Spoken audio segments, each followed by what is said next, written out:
నమస్తే, నేను మీ వెంకటేష్. ఈరోజు మనతో పాటు విశారదన్ మహారాజ్ గురించి అత్యధికంగా కీలక విషయాలు తెలిసిన వ్యక్తి. విశారదన్ మహారాజును కలవాలంటే నిజంగా మీడియా సీన్ను కలిస్తేనే పని అవుతుంది. ముందు మీడియా సీన్ను కలిసిన తర్వాత విశారదన్ మహారాజును కలవాలి. మనం ఒక వాయిస్ కూడా తీసుకోవడం జరిగింది. దానికి సంబంధించి అనేకమైన కామెంట్లు వచ్చినాయి. అంటే కొన్ని విశారదన్ మహారాజు గురించి చీకటి కోణాలని, మీడియా సీన్ గురించి నిజంగా కొన్ని కోట్ల రూపాయలతోని టీఆర్ఎస్తో కుమ్మక్కైందని, ఈ అంశాలకు సంబంధించి అనేకమంది అనుమానాలు ఉన్నాయి. అది ఏది నిజం ఏది అబద్ధం దీని గురించి తెలుసుకునేందుకు ఈరోజు మనం మీడియా సీన్ అన్నతో ఉన్నాం. లైవ్ల ద్వారా మీడియా కన్వీనర్గా నేను ఫేస్ చూపిస్తేనే వాడి ఫేస్ తెలిసింది. ఓకే,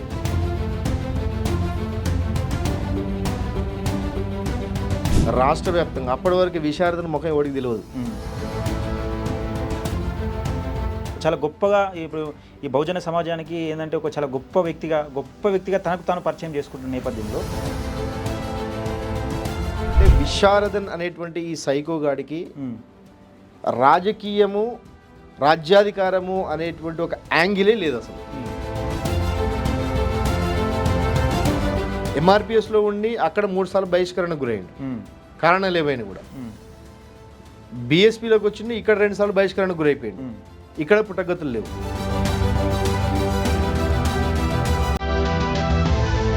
శ్రీనివాసు 20 కోట్ల రూపాయలకు కేటీఆర్ దగ్గర అమ్ముడు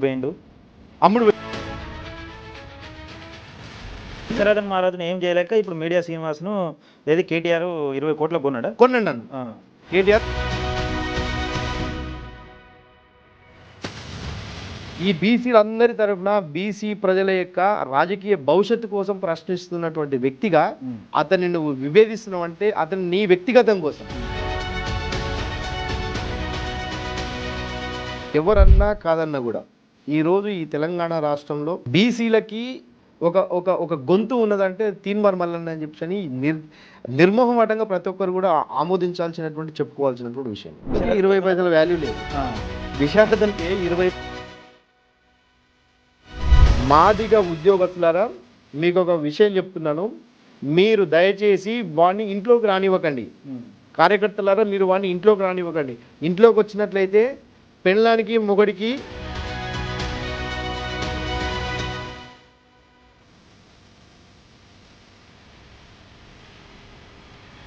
వాడొక దొంగ లంగా, వాడొక సామాన్యుడు, వాడొక ఏమంటాం వావి వరుసలు లేనటువంటి ఒక ప్రకృతి విరుద్ధ రోజు మంచి లేత మేక మాంసము. సో ఇవన్నీ మంచి పడక ఎక్కడ పోయినా సరే ఒక లాడ్జింగ్ ఉండాలి. ఎక్కడ ఏ హెడ్ క్వార్టర్కి పోయినా కూడా మంచి చూస్తాడు. పడుకుంటే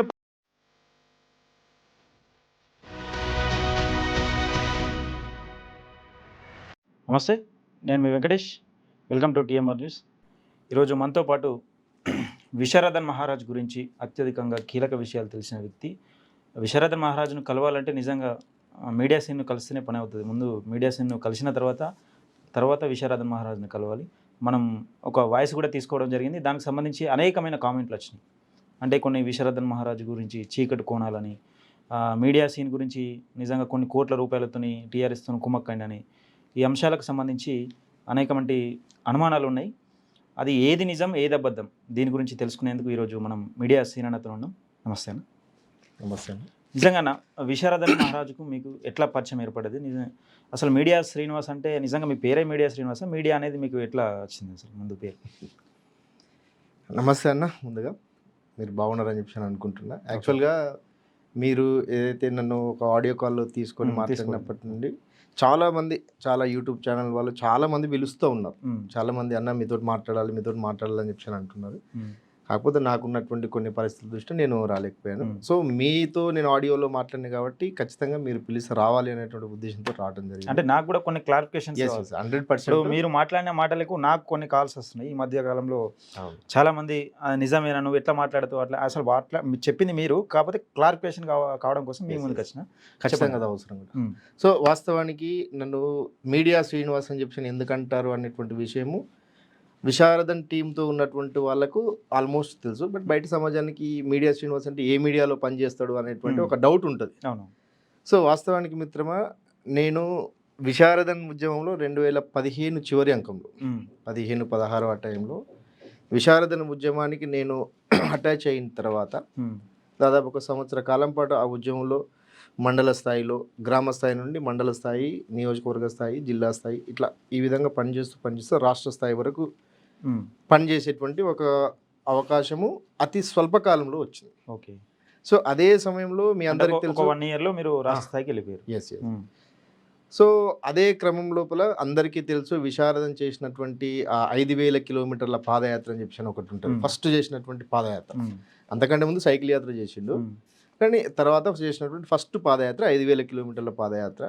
సో ఆ పాదయాత్ర ప్రారంభానికంటే ముందుగా ఈ విశారదం చేసేటువంటి ఈ పాదయాత్ర ఏదైతుందో ఈ పాదయాత్రకు సన్నాహకంగా మా కాన్స్టిట్యున్సీలో, మా సొంత కాన్స్టిట్యున్సీ, ఇప్పుడు రంగారెడ్డి జిల్లా, ఇంతకుముందు ఉమ్మడి మహబూబ్నగర్ జిల్లా, రంగారెడ్డి జిల్లాలో షాద్నగర్ కాన్స్టిట్యున్సీలో ఒక ర్యాలీ తీసినాం మేము. అంటే అక్టోబర్ 14, 2017లో ఆ మీటింగ్, ఆ సభ ప్రారంభమైందంటే 11 తారీఖు రోజు మేము కాన్స్టిట్యున్సీలో ఒక కార్యక్రమం చేస్తున్నాం. ఓకే. కార్యక్రమం చేసినప్పుడు నేను ఆ కార్యక్రమం అయిపోయిన తర్వాత ఒక మీడియా బయట ఇవ్వడం జరిగింది. ఆల్ మీడియా వాళ్ళు, ఎక్స్ట్రీమ్ మీడియా వాళ్ళందరూ వచ్చి విశారద మహారాజు పాదయాత్రల గురించి పాదయాత్ర అంటే ఆ పాదయాత్ర ఉద్దేశం ఏంటి, దేనికోసం ఈ పాదయాత్ర చేస్తున్నాడు అనేటువంటి విషయాన్ని నేను క్రోడీకరిస్తూ ఒక 3-4 నిమిషాలు ఒక వీడియో మాట్లాడింది. ఆ వీడియో చాలా వరకు పాపులర్ అయింది, చాలా మంది కార్యకర్తలు విన్నారు. అటు తర్వాత నేను ఆ పాదయాత్ర ప్రారంభం నుండి చివరి వరకు ఆ పాదయాత్రలో ఉన్నాను. సో ఆ పాదయాత్రలో ఎప్పుడైతే ఎంటర్ అయిన తర్వాత విశారదన ఏం చేసిందంటే, అంటే నాకున్నటువంటి ఒక టెక్నికల్ స్కిల్స్ కావచ్చు, నాకున్నటువంటి స్టేజ్ల మీద మాట్లాడేటువంటి ఒక ఎబిలిటీ కావచ్చు, వీటన్నిటిని క్యాచ్ చేసుకొని రాష్ట్రానికి సంబంధించినటువంటి మీడియా వ్యవహారాలన్నీ కూడా చూసేటువంటి బాధ్యత నాకు అప్పచెప్పడం జరిగింది. So state media convener, at the same time state spokes person media. ఆ ఉద్యమానికి, విశారదన ఉద్యమం ఏదైతే ఉందో ఆ ఉద్యమానికి 2017 నుండి, అంటే అతడి పాదయాత్ర ప్రారంభమైనప్పటి నుండి ఆ 17 నుండి ఆ ఉద్యమానికి స్టేట్ మీడియా కన్వీనర్గా ఉంటూ ఆ పాదయాత్ర ఆశాంతం డే 1 నుండి 83 రోజులు జరుగుతుంది ఆ పాదయాత్ర.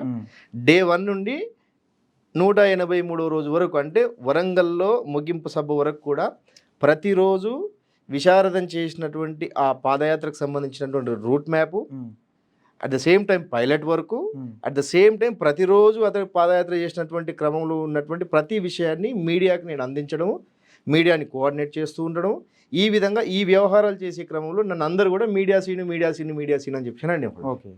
ఇది నాకు మీడియా సీన్ అనేటువంటి ఈ పేరుకున్నటువంటి నేపథ్యం.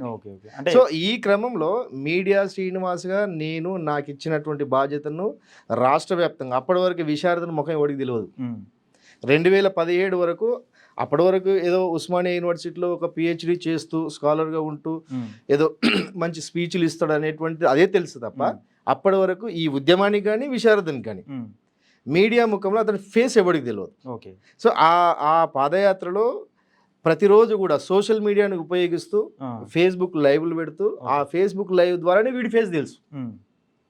విశారదన అనేటువంటి ఫేసు 2017 పాదయాత్ర ద్వారా మీడియా శ్రీనివాస్ పెట్టేటువంటి ఫేస్బుక్ లైవ్ల ద్వారా మీడియా కన్వీనర్గా నేను ఫేస్ చూపిస్తేనే వాడి ఫేస్ తెలిసింది. ఓకే. అంటే మీ ద్వారా మిగతా ప్రజలకు ఇది 100%, ఇది ప్రతి ఒక్కరికి తెలుసు. ఆ టైంలో అతనితో పనిచేసిన వాళ్ళందరూ కూడా తెలుసు. ఇది యాక్చువల్గా మీడియా శ్రీనివాస్కు ఉన్నటువంటి నేపథ్యం అది. సో ఈ క్రమంలో నేను ఆ పాదయాత్ర మొత్తం కూడా సక్సెస్ఫుల్గా ఆ కార్యక్రమాన్ని ఎట్లా చేసిన అనేది అప్పుడు ఉన్నటువంటి కార్యకర్తలకు ప్రతి ఒక్కరు కూడా తెలుసు. అంటే విశారదన ఉద్యమానికి 2016 నుండి 2020 వరకు, అంటే కరోనా లాక్డౌన్ టైం వరకు కూడా విశారదన ఉద్యమానికి స్టేట్ మీడియా కన్వీనర్గా, స్టేట్ స్పోక్స్ పర్సన్గా, అతడు చేసిన పాదయాత్రకు స్టేట్ కోఆర్డినేటర్గా నేను పనిచేసి ఉన్నాను. సో ఈ క్రమంలో అతడి గురించి, అతడి ఉద్యమం ఏంటి, అతడి ఆలోచన ఏంటి, అతడి స్పీచ్లు ఏంటి, అతడి ఇన్నర్ ఏంటి, ఓకే, అతడు చేసేటువంటి స్టేట్మెంట్లో అర్థం ఏంటి, అతనికి 1-to-1 ఉండేటువంటి అవకాశం దాదాపుగా 2 సంవత్సరాలు వచ్చింది నాకు. కాబట్టి అతడు 1-to-1 ఏంటో, ఇన్నర్ ఏంటో, అవుటర్ ఏంటో నాకు పూర్తిగా తెలుసు. కాబట్టి అతడికి సంబంధించిన ప్రతి విషయం కూడా నేను చెప్పగలను. అంటే మీడియా సీను ఇంత చక్కగా పనిచేసిన నేపథ్యంలో ఎందుకు మీడియా సీన్ గెంటి వేయబడ్డా, లేకపోతే నిజంగా టీఆర్ఎస్తో చేతులు కలిపి ఇందులో కొన్ని కామెంట్లు వచ్చినాయి. సరే, విశారదన గురించి కామెంట్లు వచ్చినాయి, దాని సంగతి చూద్దాం. కానీ మీడియా సీన్ గురించి కూడా కొన్ని ఆరోపణలు ఉన్నాయి. ఒక 20 కోట్ల రూపాయలకు టీఆర్ఎస్ తోని కుమ్మక్కై నిజంగా 20 కోట్ల రూపాయలు నీకు ఇచ్చిందా టీఆర్ఎస్ పార్టీ? ఇది 100% మనం మాట్లాడాల్సినటువంటి విషయం. ఎందుకంటే ఇక్కడ ఒకటే విషయం ఏంటంటే నేను వాస్తవానికి 2020 తర్వాత కరోనా టైం లోపల యాక్చువల్గా 2000 మీరు పార్టిసిపేట్ చేసింది డిఎస్పీ అంటే దళిత శక్తి ప్రోగ్రామ్ అనే పదంతోనే కదా? దళిత శక్తి ప్రోగ్రామ్. ఓకే, దళిత శక్తి ప్రోగ్రామ్ డిఎస్పి. సో ఇక్కడ ఒక నేపథ్యం ఏం చెప్పుకోవాలంటే, అంటే మీకు కూడా చాలా మంది కామెంట్స్ చేసి ఉంటారు, ఒక ఫ్రాడ్, ఒక ఇల్లీగల్ దందా, అనేక కామెంట్స్ నేను కూడా చూసున్నది. సో వీటికి సమాధానం చెప్పాల్సినటువంటి అవసరం కూడా ఉన్నది. సో వాస్తవానికి ఏంటంటే నేను ఎప్పుడైతే విశారదంతో ఇప్పటికంటే ఈ వీడియో ఆశాంతం కూడా మనం అర్థం చేసుకోవాల్సింది, చూస్తున్న వాళ్ళు కూడా అర్థం చేసుకోవాల్సింది ఏంటంటే, విశారదన్ అనేవాడు వాడి యొక్క వ్యక్తిత్వం ఏంటి, వాడి యొక్క ఆలోచన ఏంటి, వాడి లక్ష్యం ఏంటి, వాడి సిద్ధాంతం ఏంటి, వాడి పోకడేంటి, ప్రవర్తన ఏంటి అన్నీ తెలిసినటువంటి వ్యక్తిగా ప్రస్తుతం సమాజంలో ఒక లీడర్గా, ఒక పార్టీకి ఒక నాయకుడిగా ప్రజల మధ్య ఉంటున్నాడు. కాబట్టి అలాంటి వ్యక్తి గురించి చెప్పాల్సినటువంటి సామాజిక బాధ్యతతో భౌతిక పరంగా ఏ రకమైనటువంటి విభేదం లేదు, భావజాల పరంగా అతనితో విభేదం ఉన్నటువంటి విషయాలు మాత్రమే ఒక సామాజిక బాధ్యతగా భావించి నేను చెప్పాల్సినటువంటి అవసరం ఉంది. సో ఇక్కడ ఎందుకంటే నేను ప్రారంభంలోనే చెప్పిన, అతడి ఉద్యమానికి ప్రాణం పోసినటువంటి 5,000 కిలోమీటర్ల పాదయాత్ర ఏదైతే ఉందో, ఆ పాదయాత్రని దగ్గరుండి డే 1 నుండి డే 183 వరకు కూడా ఉన్నటువంటి వ్యక్తిగా, ఆ ఉద్యమాన్ని ప్రపంచానికి చూపించినటువంటి వ్యక్తిగా, నేను ఆ ఉద్యమానికి ఎంతో అంకితభావంతో ఎంత హార్డ్ వర్క్ చేస్తేనే నాకు ఆ అవకాశం రాదు ఉన్నటువంటి వ్యక్తిగా. సో అక్కడ జరిగే తప్పులను కూడా బయటకు చెప్పాల్సినటువంటి అవసరం ఉంది. సో ఆ క్రమంలో అంటే తప్పులు అంటే మిస్టేక్స్ ఏమున్నాయి అసలు? విశారదన్ అంటే చాలా గొప్పగా ఇప్పుడు ఈ బహుజన సమాజానికి ఏంటంటే ఒక చాలా గొప్ప వ్యక్తిగా తనకు తాను పరిచయం చేసుకుంటున్న నేపథ్యంలో మీరు ఆ వ్యక్తి పైన అంటే ఆరోపణలు చేయడానికి ముఖ్య కారణం నిజంగా మీ వ్యక్తిగత ద్వేషం వలన, లేకపోతే సమాజానికి తెలియకుండా అతనికి సంబంధించిన చీకటి కోణాలు ఏమన్నా ఉన్నాయి? 100%. ఎందుకంటే వ్యక్తిగతం ఏం లేదు. ఎందుకంటే ఫర్ ఎగ్జాంపుల్ ఇప్పుడు విశారదన్ నా గురించి ఏదో తప్పుడు కేసులు పెట్టించి జైలుకు పంపించి ఇది చేసినట్టయితే వ్యక్తిగతంగా నా ఒక్కడికే నష్టం. నా ఒక్కడికి నష్టమైనప్పుడు నేను దాన్ని బయటకు చెప్పుకున్నా కూడా ఉపయోగం ఉండదు. సో నా పని అనేది నేను చేసుకునేవాడిని. కానీ విశారదన్ అయినటువంటి ఈ సైకోగాడు చేస్తున్నటువంటి ఈ వ్యవహారంలో లిటరల్గా మాదిగ సమాజంలో కేవలం మాదిగ సమాజంలో ఉన్నటువంటి యూత్ని టార్గెట్ చేసి నేను ఇంతకుముందు ఆడియోలో కూడా చెప్పిన 20 to 30 ఏజ్ గ్రూప్ను వాడు టార్గెట్ చేస్తాడు. ఈ ఏజ్ గ్రూప్ను టార్గెట్ చేసి వాడు చదువుకునే టైంని కిల్ చేస్తాడు, వాడు ఉద్యోగాలకు ప్రిపేర్ అయ్యేటువంటి టైంని కిల్ చేస్తాడు, వ్యక్తిగతంగా ఒక పెళ్లి పేరెంటం చేసుకునేటువంటి ఈ టైంని కిల్ చేస్తాడు. ఇదే టైంలో తల్లిదండ్రులకు ఆసరగా ఉండేటువంటి సమయాన్ని కూడా కిల్ చేసి ఒక 30 సంవత్సరాల తర్వాత వాడుకొని చెరుకు రసం ఇట్లా పిప్పి వదిలేస్తాం కదా, రసం తీసుకుని ఆ విధంగా చేసి 30 ఏళ్ళ తర్వాత వాడి మీద ఏదో ఒక అలిగేషన్ వేసి, వీడు పని చేస్తలేడనో, వీడు ఆ పని చేసిండనో, ఈ పని చేసిండని చెప్పి అలిగేషన్ చేసి వాడిని బయటికి వెళ్ళగట్టేటువంటి మీడియా సీన్ కూడా అదే నేపథ్యంలో బయటకు వచ్చింది. ఇంత కీలకంగా పనిచేసిన వాడిని మరి ఎందుకు నా మీద కక్ష కట్టిండు అనే దానికి సమాధానం రావాల్సినటువంటి అవసరం ఉంది. అంటే విశారదన్ దగ్గర ఇప్పుడు మీ దగ్గర మిమ్మల్ని గెంటి వేయడానికి కారణాలు ఆధారాలు ఉన్నాయి? ఏ ఆధారాలు ఉండవు. అతని దగ్గర ఉన్నటువంటి ఆధారం ఏంటంటే అతడు చేసేటువంటి కుట్రలే అతనికి ఆధారం. అంటే దీనికి ఏదైతే నేను 20 కోట్లకు అమ్ముడు పోయినానని 2020లోనే నేను 20 కోట్లకి అప్పుడున్న టీఆర్ఎస్తో నేను అమ్ముడు పోయానట్టు. నిజంగా అంత ఇప్పుడు విశారదన్కు ఉంటుందా 20 కోట్లు? విశారదన్కి 20 పైసల వాల్యూ లేదు. విశారదన్కి 20 పైసల వాల్యూ లేదు. మీకు 20 కోట్లు ఇచ్చిన? నాకు 20 కోట్లు ఇచ్చిందంటే ఒకసారి ఇది నమ్మశక్యమా? ఒకసారి మనమే చూసిన వాళ్ళు కూడా ప్రతి ఒక్కరు ఆలోచించాల్సిన విషయము. ఒకటే మిత్రమా, ఆ సమయంలో నేను అతనితో పనిచేస్తున్న టైంలో 2019 నుండి మా ఇద్దరి మధ్య ఒక కోల్డ్ వార్ నడుస్తూ ఉంది. అతడు తీసుకునే నిర్ణయాలు, పాదయాత్ర అయిపోయిన తర్వాత 2018 ఏప్రిల్ 14 తారీఖున ముగింపు సభ అయిపోయింది. ఆ ముగింపు సభకు నేనే హోస్ట్గా ఉన్నా, నాతో పాటు ఇంకో ఎంప్లాయీ, మేమిద్దరం హోస్ట్గా ఉండి ఆ సభను ముందుండి సక్సెస్ చేసినటువంటి వ్యక్తి.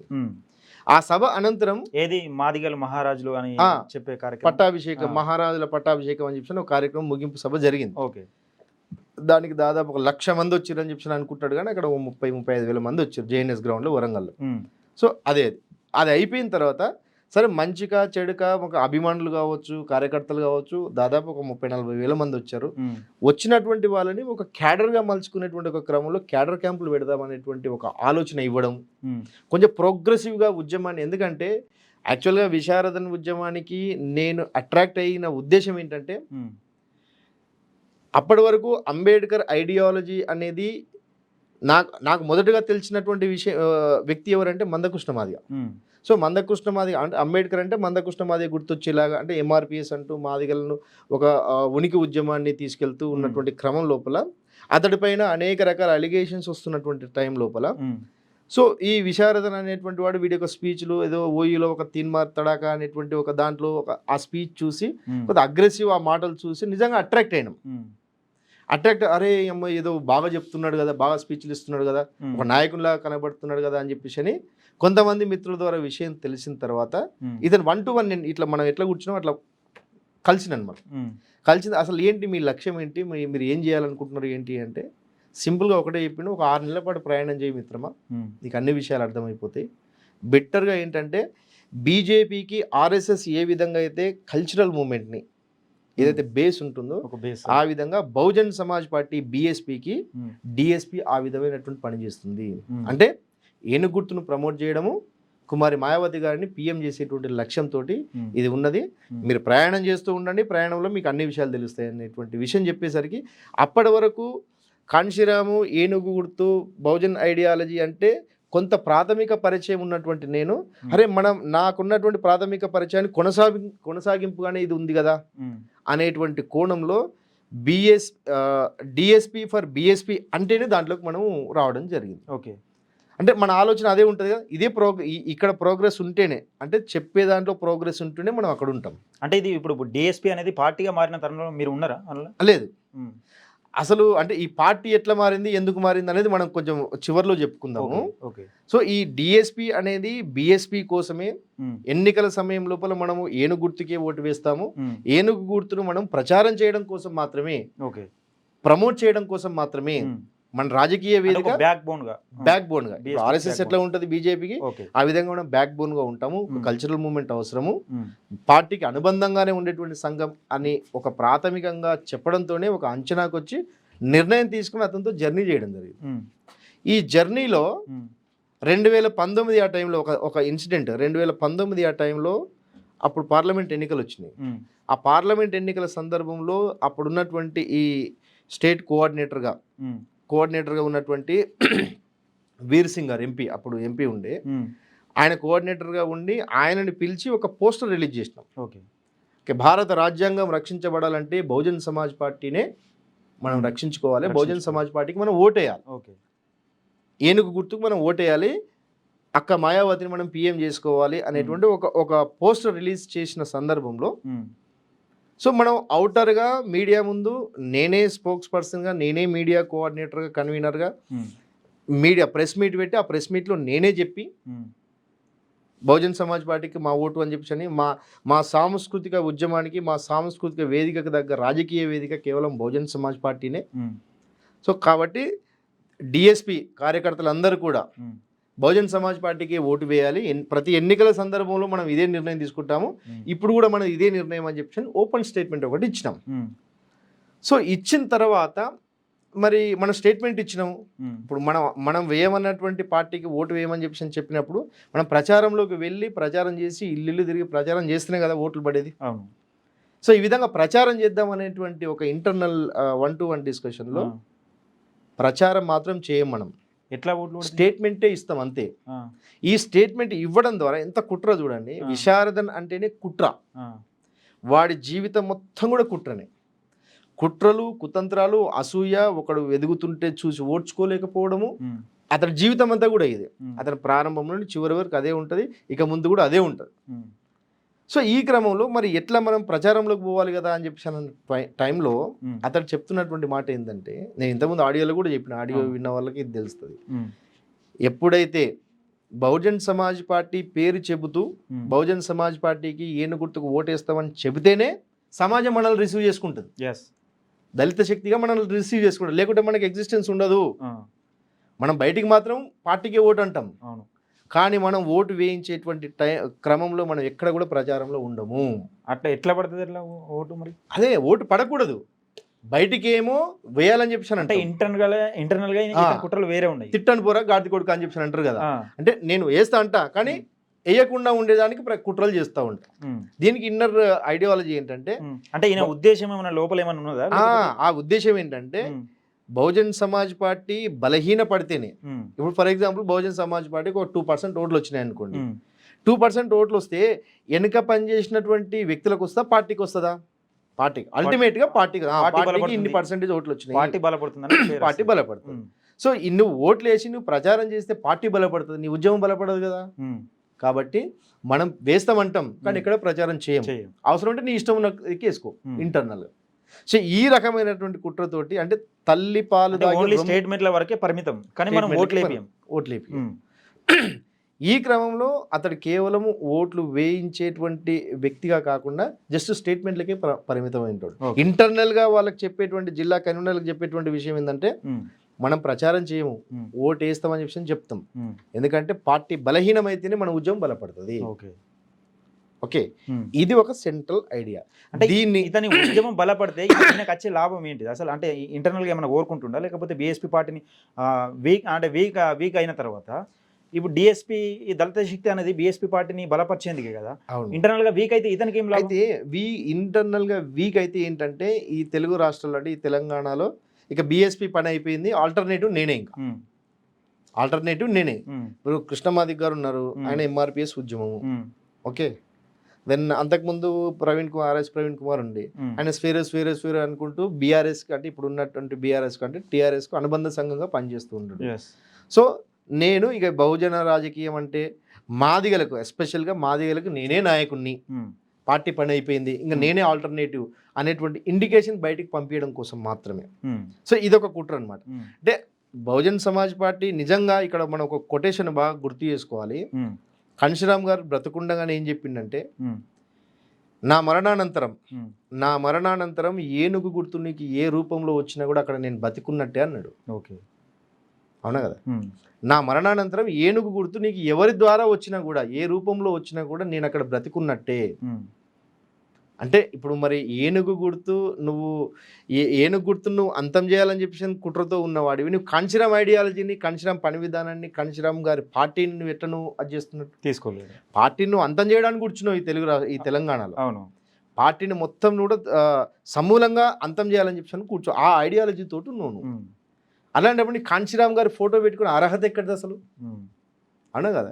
నీ కాంశీరామ్ గారి ఫోటో పెట్టుకునే అర్హతనే లేదంటున్నాను. కాంశీరామ్ గారిని అంతం చేయడానికి కోసం మాత్రమే కూర్చున్నాను.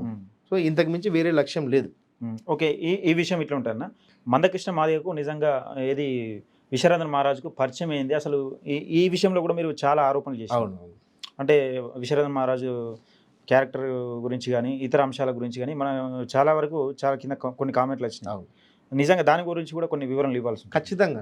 యాక్చువల్గా ఇప్పుడు కృష్ణమాదిగ గారికి ఇతడికి మధ్యలో ఉన్నటువంటి విషయం అంటే నాకు తెలిసినటువంటి సమాచారం వరకు, అంటే నేను ఇతనితో విభేదించిన తర్వాత నేను తెలుసుకున్నటువంటి విషయాల్లో ప్రధానంగా ఇతడు దండోరా ఉద్యమంలో పనిచేసేటువంటి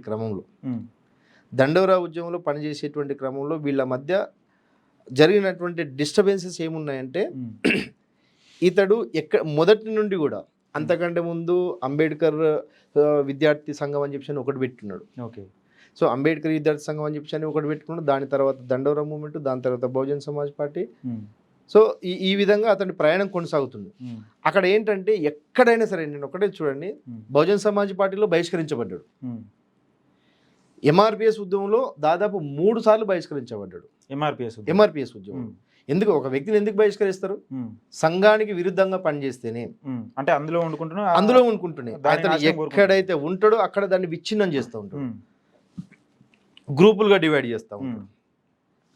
నీదొక గ్రూప్, నాదొక, తనకంటే ఒక వర్గం తయారు చేసుకుంటాడు.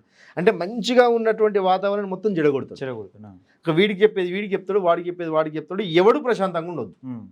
ఈ ప్రశాంతంగా ఉండే టైంలో దాన్ని చూసి వీడు గొడవ పడుతుండాలి, వాడు గొడవ పడుతుండాలి, అది చూసి ఆనందించేటువంటి ఒక సైకో గాడు వీడు. అందుకే సైకో అనేటువంటి పేరు ఎందుకు పెట్టానంటే, వీడికి రెండు ఇరు వర్గాలు కొట్టుకుంటూ ఉంటే, ఘర్షణ పడుతూ ఉంటే అది చూసి ఆనందించేటువంటి వాడు. అంటే ఇతనికంటూ లక్ష్యం గోల్ అనేది ఏం లక్ష్యం దేర్ ఇస్ నో గోల్. ఇతడి లక్ష్యం ఒకటే ఒక లక్ష్యం మిత్రమా. నేను ఇంతకుముందు కూడా చెప్పినటువంటి ప్రకారం ఇతడి లక్ష్యం ఒకటే ఒక లక్ష్యం.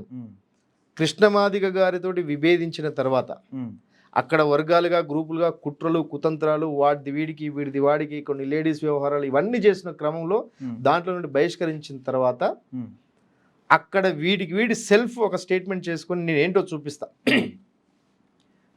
చూపిస్తా కొన్ని వాటర్ ఉంటుంది, నేనేంటో చూపిస్తా అనేటువంటి ఒక కసితోటి బయటకు వచ్చి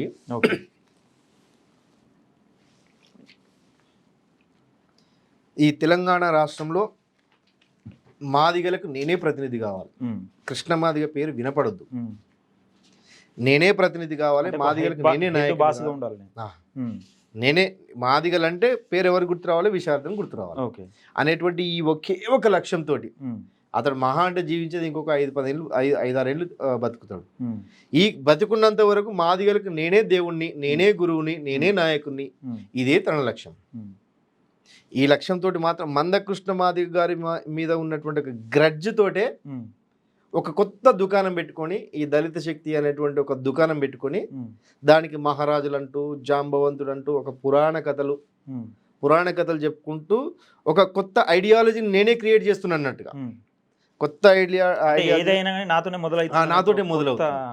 వీళ్ళు ఆయన దృష్టిలో ఇప్పుడు అంబేద్కర్ లేడు, కాంశీరామ్ లేడు, ఇంకెవరు లేరు, నేనే కొత్త సిద్ధాంతాన్ని తయారు చేస్తున్నా.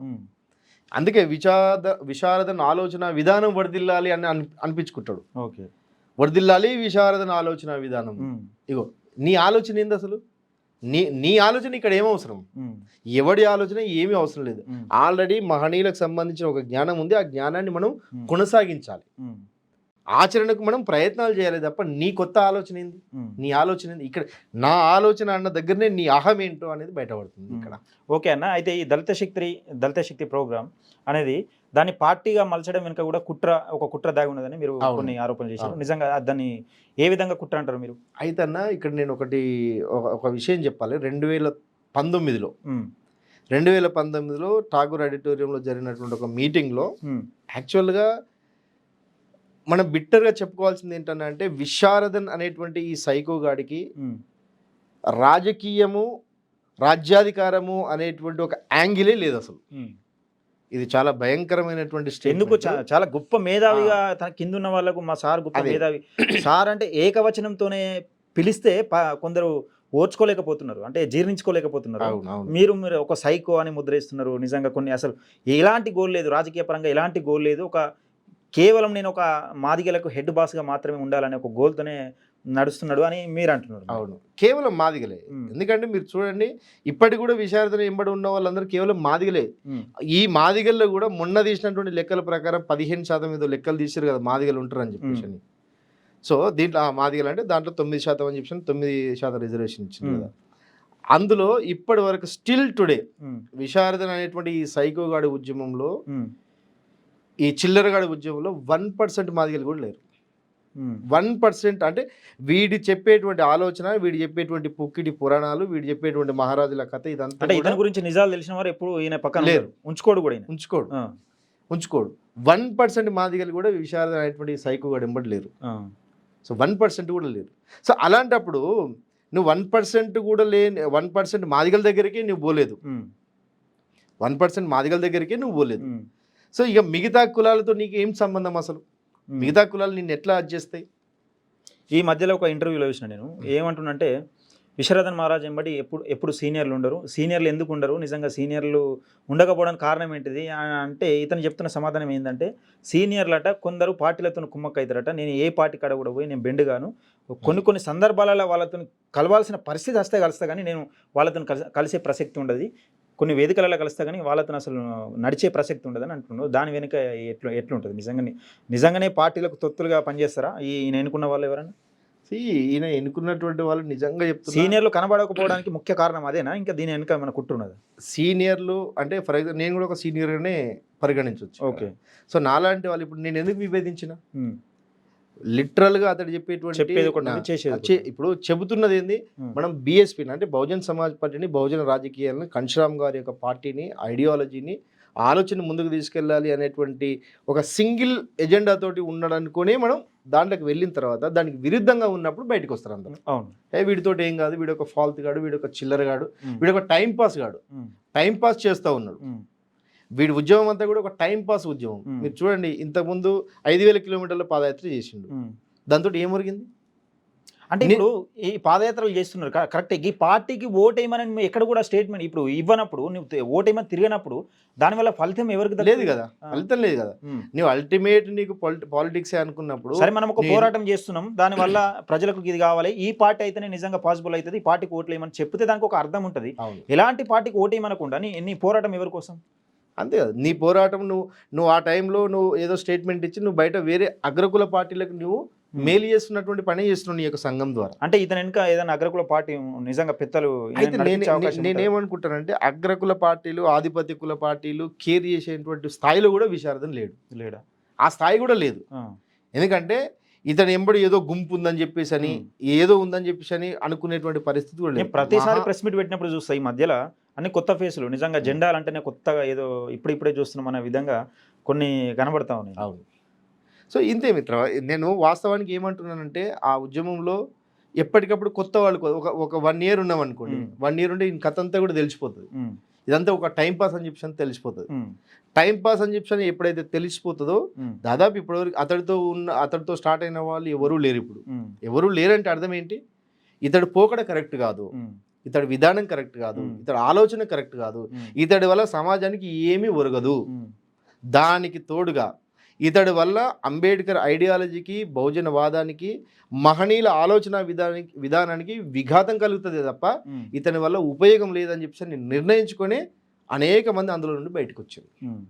సో ఆ విధంగా విశారదన్ మహారాజ్కు ముఖ్యంగా మాదిగ సామాజిక వర్గానికి సంబంధించి ప్రభుత్వ ఉద్యోగులు కొంత ఫండింగ్ ఇస్తారని ఉన్నది. నిజంగా అందులో కూడా ఏమైనా ఫ్రాడ్ జరుగుతుందా? ఇప్పటికి కూడా నిజంగా ఫండింగ్ వచ్చే అవకాశం ఉంది? అయితే ఇప్పటికీ విశారదన్కి వచ్చేటువంటి, అంటే ఈ సైకోగాడికి వచ్చేటువంటి నిధులు ఎక్కడికి నుంచి వస్తాయంటే ఉద్యోగస్తుల ద్వారా. అమాయకులైనటువంటి ఎందుకు కొడతారు ఈయన? అంటే ఈయన ఏం చేయగలదు? మన బ్రతుకులు మారుస్తారు. అయితే సహజంగానే ఒక సగటు ఉద్యోగి ఏమనుకుంటాడంటే, అనేక సంవత్సరాలుగా మనకు అంటే అంబేద్కర్ ద్వారానే ఉద్యోగం వచ్చింది, రిజర్వేషన్స్ వచ్చినాయి, హక్కులు వచ్చినాయి. So pay back to society అనేటువంటి క్రమంలో నేను కూడా సమాజానికి కొంత చేయాలి అనే క్రమంలో ఎవడో ఒకటి మంచి చేస్తుంటే వాడికి కాంట్రిబ్యూషన్స్ చేయడం అనేది ఎట్లా చేయగలుగుతాడు? ఒక అసెంబ్లీలో అడుగుపెట్టాడు, మండలిలో అడుగుపెట్టాడు, ఎంపీగా పోటీ చేయడు, సర్పంచ్, వార్డు మెంబర్ ఇవన్నీ ఏం లేకుండా రాజ్యాధికారం ఎట్లా సాధ్యమవుతుంది? బీసీలకు, ఎస్సీలకు, ఎస్టీలకు రాజ్యాధికారం దిశగా ముందుకు తీసుకెళ్లే ప్రయత్నం చేస్తామని ఎట్లా గుడ్డిగా నమ్మించగలుగుతున్నాం మరి ఇన్ని రోజులు? ఇప్పుడు ఆ స్పీచ్లు ఉన్నాయి కదా, ఆ ఉపన్యాసాలు చూసి, ఆ కొల్లిబొల్లి మాటలు చూసి, ఆ భ్రమలతో కూడినటువంటి ఆ మాటలు చూసి చాలా మంది విద్యావంతులు అట్లే అడిక్ట్ అవుతున్నారు. చాలా మంది ఉపాధ్యాయులు, అంటే చాలా మంది ఎంప్లాయీస్ కూడా అదే విధంగా అడిక్ట్ అవుతున్నారు. అంటే ఈయన ద్వారా ఈయన ఏం చేయలేడు, నిజంగా మనం ఫండింగ్ చేసి వేస్ట్ ఈయన ద్వారా మనకు వచ్చే నష్టమే ఉంటుంది, లాభం ఏమి ఉండదని తెలుసుకున్న వారు ప్రభుత్వ ఉద్యోగులు ఇప్పటికి ఎవరైనా వచ్చి చాలా మంది చెప్పగలరు. చాలా మంది కొన్ని వందల సంఖ్యలో ఇతడి వల్ల ఏం కాదు, అంటే మేము ఇచ్చేటువంటి రూపాయి కూడా వృధా అవుతుంది అనేటువంటి భావంతో చాలా మంది పెద్ద పెద్ద ఉద్యోగస్తులు ఇతనితో డిటాచ్ అయినారు. డిటాచ్ అయిన తర్వాత మళ్ళీ ఎక్కడికక్కడ కొత్త వాళ్ళు వస్తూ ఉంటారు. ఆ కొత్త వాళ్ళకి అర్థం కావడానికి ఇంకో సంవత్సరం పడుతుంది. సంవత్సరాలు వాళ్ళు పోతుంటారు. ఇట్లా కొత్త వాళ్ళతోటి నింపుకుంటూ పోతున్నట్టు తప్ప ఇతని ఉద్యమంలో ఏ ప్రోగ్రెస్ లేదు. ఇతడి ఉద్యమం ద్వారా సమాజానికి ఏమి అంటే ఏదో వ్యక్తిగతంగా అతని ద్వారా నేను కొంత నష్టపోయానని, అతడి ద్వారా నేను జైలు పాలయ్యానని అనేటువంటి ఉద్దేశంతో కాదు. సామాజికంగా ఈ సమాజంలో జరుగుతున్నటువంటి ఏ సమస్యకు కూడా ఇతడి ఉద్యమం అనేది పరిష్కారం కాదు. ఓకే, మనకి ఇప్పుడు బిట్టర్గా ఏంటంటే అంబేద్కర్ ఐడియాలజీ అంటేనే బాగా గొప్పగా మాట్లాడుతున్నాడు, అన్ని కులాల గురించి మాట్లాడుతున్నాడు, రాజ్యాధికారం గురించి మాట్లాడుతున్నాడు. అంటే ఈయన వాడే పదాలు ఎట్లుంటాయి? పెద్ద పెద్ద పదాలు, అవి ఎప్పుడు వినని పదాలు లాగా ఉన్నాయి కదా అని అనిపిస్తుంది. సో కానీ అవన్నీ కూడా కేవలం భ్రమలతో కూడినటువంటి మాటలే. మీరు చూడండి, సింపుల్గా మనం చూద్దాం. ఇప్పుడు ఇతని పాదయాత్రలు, ఇప్పుడు మళ్ళీ ఇంకేదో పాదయాత్ర అని చెప్పి 1,00,000 కిలోమీటర్లు ఇతడు చేసేటువంటి పాదయాత్రలతోటి 5,000 కిలోమీటర్ల పాదయాత్రతోటి ఎవరికి లాభం చేకూరింది? ఈ 5,000 కిలోమీటర్ల పాదయాత్రలో కేవలం నీకు మాత్రమే ఒక లీడర్ అనే ఒక ఎక్స్పోజర్ వచ్చింది. కేవలం నీకు మాత్రమే మంచి భోజనము. అప్పుడు పాదయాత్ర చేసిన సీనియర్లు ఇప్పుడు ఈయన వెనుక ఎవరు లేరు. ఎంతమంది ఉన్నారు? ఎవరు లేరు. 90% లేరు. అక్కడక్కడ కొందరు ఉండొచ్చు. 90% లేరు. అంటే లీడర్ గా ఎక్స్పోజ్ అవుతారు జనాలకు. ఇక్కడ లీడర్ ఎక్స్పోజ్ కానివాడు. అసలు నెంబర్ 1 ఏంటంటే కానివాడు. ఎక్స్పోజ్ ఎవరిని కూడా కానివాడు. మీరు చూడండి, ఈ 10 సంవత్సరాల కాలంలో, 10 సంవత్సరాల ఉద్యమం అంటున్నారు, 2009 నుండి అంటున్నాడు కదా, ఈ 10-12 సంవత్సరాల కాలంలో విశారదం తప్ప ఇంకెవరైనా లీడర్ కనిపిస్తారా మీకు? చూడండి, డిఎస్పీలో ఆల్టర్నేట్ వేరే వ్యక్తి కనపడాడు. కనీసం నేను సీనియర్ ను అని చెప్పుకుంటాను కూడా ఒక పేరు అయితే వినపడదు. ఏక్ నిరంజన్ సింగిల్ గా ఒకడు మాత్రమే. డిఎస్పీ అంటే విశారదన్. ఇప్పుడు అట్లీస్ట్ నువ్వు పార్టీగా అయినప్పుడు అయినా సరే నీకు ఒక జిల్లాకు ఒక నాయకుడు, ఓ మండలానికి ఒక నాయకుడు అనేటువంటి ఒక అది ఉండాలి కదా. ఎక్కడ కూడా ఉండదు. అంటే ఏక్ నిరంజన్. అసలు బీఎస్పీ పార్టీ వెనుక నిజంగా బీఎస్పీ పార్టీ డిఎస్పీగా మార్చుకోవడం వెనుక కుట్ర ఏంటిది? అసలు ఆర్ఎస్పీ ఎదుగుదలను ఓర్వలేకనా, లేకపోతే నిజంగా ఏది ఆర్ఎస్పీ అన్ని నేనే అనుకున్న నేపథ్యంలో ఆర్ఎస్పీ వచ్చి దీనికి ఒక పెద్ద బాస్గా అంటే రాష్ట్ర అధ్యక్ష పదవి తీసుకున్నందుక, లేకపోతే ఈయన రాష్ట్ర అధ్యక్ష పదవి కోరుకుంటే నాకు దక్కనందుకు దీన్ని డిఎస్పీ పార్టీగా మలిచింది? అయితే ఒకటి ఏంటంటే 2019, 2020 ఈ కరోనా అయిపోయిన తర్వాత, అంటే 2019 ఇంతకుముందు మనం దాని కంటిన్యూషన్, 19లో అతను ఒక మీటింగ్, ఒక స్టేట్ మీటింగ్లో చెప్పినటువంటి విషయం ఏంటంటే, అంటే ఇది ఆడియోలో కూడా నేను చెప్తున్నా, దళిత శక్తి ప్రోగ్రామ్ డిఎస్పి అనేది ఇది 2050 వరకు 2050 వరకు కూడా మనం చేయాల్సింది కులం పని చేయాలి. కులాన్నే సంస్కరించుకుంటూ పోవాలి, కులానికే సాంస్కృతిక పునాదులు నేర్పుకుంటూ పోవాలి. కుల ఉద్యమంగానే ఒక సాంస్కృతిక ఉద్యమంగానే మనం ఉంటాము. ఇంకా మనం రాజకీయం చేయడానికి చాలా సమయం ఉన్నది. ఒకవేళ రాజకీయం అనేటువంటి మాట 5 సంవత్సరాలకు ఒకసారి వచ్చినప్పుడు మనకు ఆల్రెడీ ఉన్నటువంటి వేదిక ఉంది. మనకు రాజకీయ వేదిక ఆల్రెడీ బహుజన్ సమాజ్ పార్టీ ఉన్నది అని అనుకున్నప్పుడు సగటు ఒక కార్యకర్త, దాంట్లో ఉన్నటువంటి కార్యకర్త మైండ్లో ఏముంటుంది, మనం ఒకటే అన్నట్టుగా అనిపిస్తుంది. ఇప్పుడు బీఎస్పీ ఒకటే అందులో ఇంట్లో ఒకటే అని యాస్టేజ్ గా ఇప్పుడు ఈయన చెప్పే మాటలు కొన్ని ఆకర్షణీయంగా ఉన్నాయి కాబట్టి ఇటువైపు అనుకుంటాం. సో మరి సడన్ గా ఇప్పుడు కరోనా అయిపోయిన తర్వాత ఆర్ఎస్ ప్రవీణ్ కుమార్ గారు విఆర్ఎస్ తీసుకొని దీంట్లోకి రావడంతో అసలు ఏం చేయాలో తెలియలేదు. అసలు అంటే ఇన్ని రోజులు అన్ని నేనే, నావే స్పీచ్లు బాగుంటాయి, స్పీచ్లు అందరూ అట్రాక్ట్ అవుతున్నారు, కొంతమంది గుంపు వచ్చి చేరుతూ ఉన్నారు, ఒక నాయకుడు ఎక్స్పోజర్ వస్తుంది. కృష్ణమాదిక్ గారి మీద అనేక విమర్శలు ఎట్లాగా ఉన్నాయి, ఆ పార్టీ దగ్గర కూతాడు, ఈ పార్టీ దగ్గర కూతాడు అని చెప్పి అంటారు. ఇంకా నేను అంబేద్కర్ వాదం మాట్లాడితే నేను ఒక్కనే కదా, ఇంకెవరు లేరు కదా.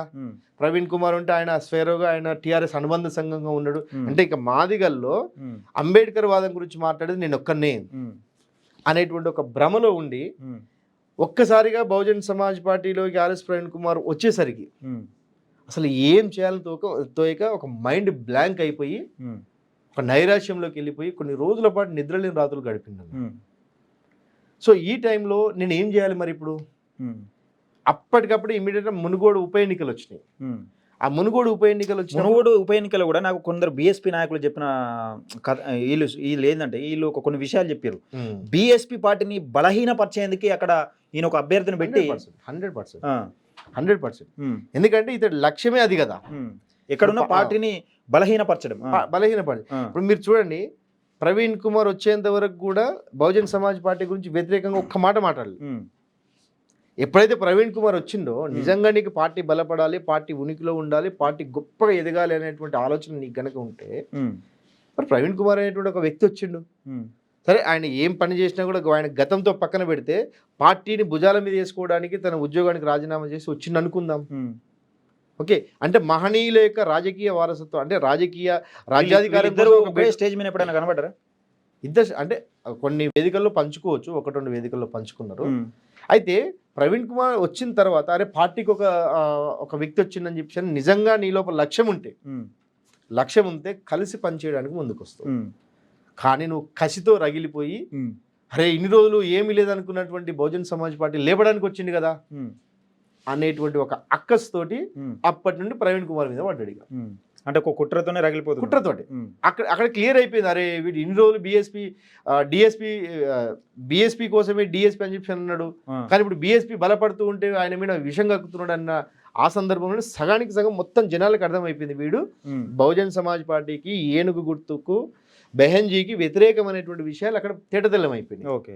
సో ఇక్కడ ఏమీ చేయలేని పరిస్థితిలో ఓకే ఇక్కడ ఉన్నటువంటి మాదిగల కూడా చాలా మంది అక్కడ ఉన్న కార్యకర్తలు కూడా, అరే ఇన్ని రోజులు మనం బహుజన్ సమాజ్ పార్టీ కోసమే కదా, ఇప్పుడు ఒక సాంస్కృతిక వేదికను బహుజన్ సమాజ్ పార్టీ కోసమే అది చేస్తున్నాం కదా అనే దాంట్లో ఉన్నటువంటి కార్యకర్తలు ఇమీడియట్గా డిటాచ్ అయిపోవడం స్టార్ట్ అయిపోయింది.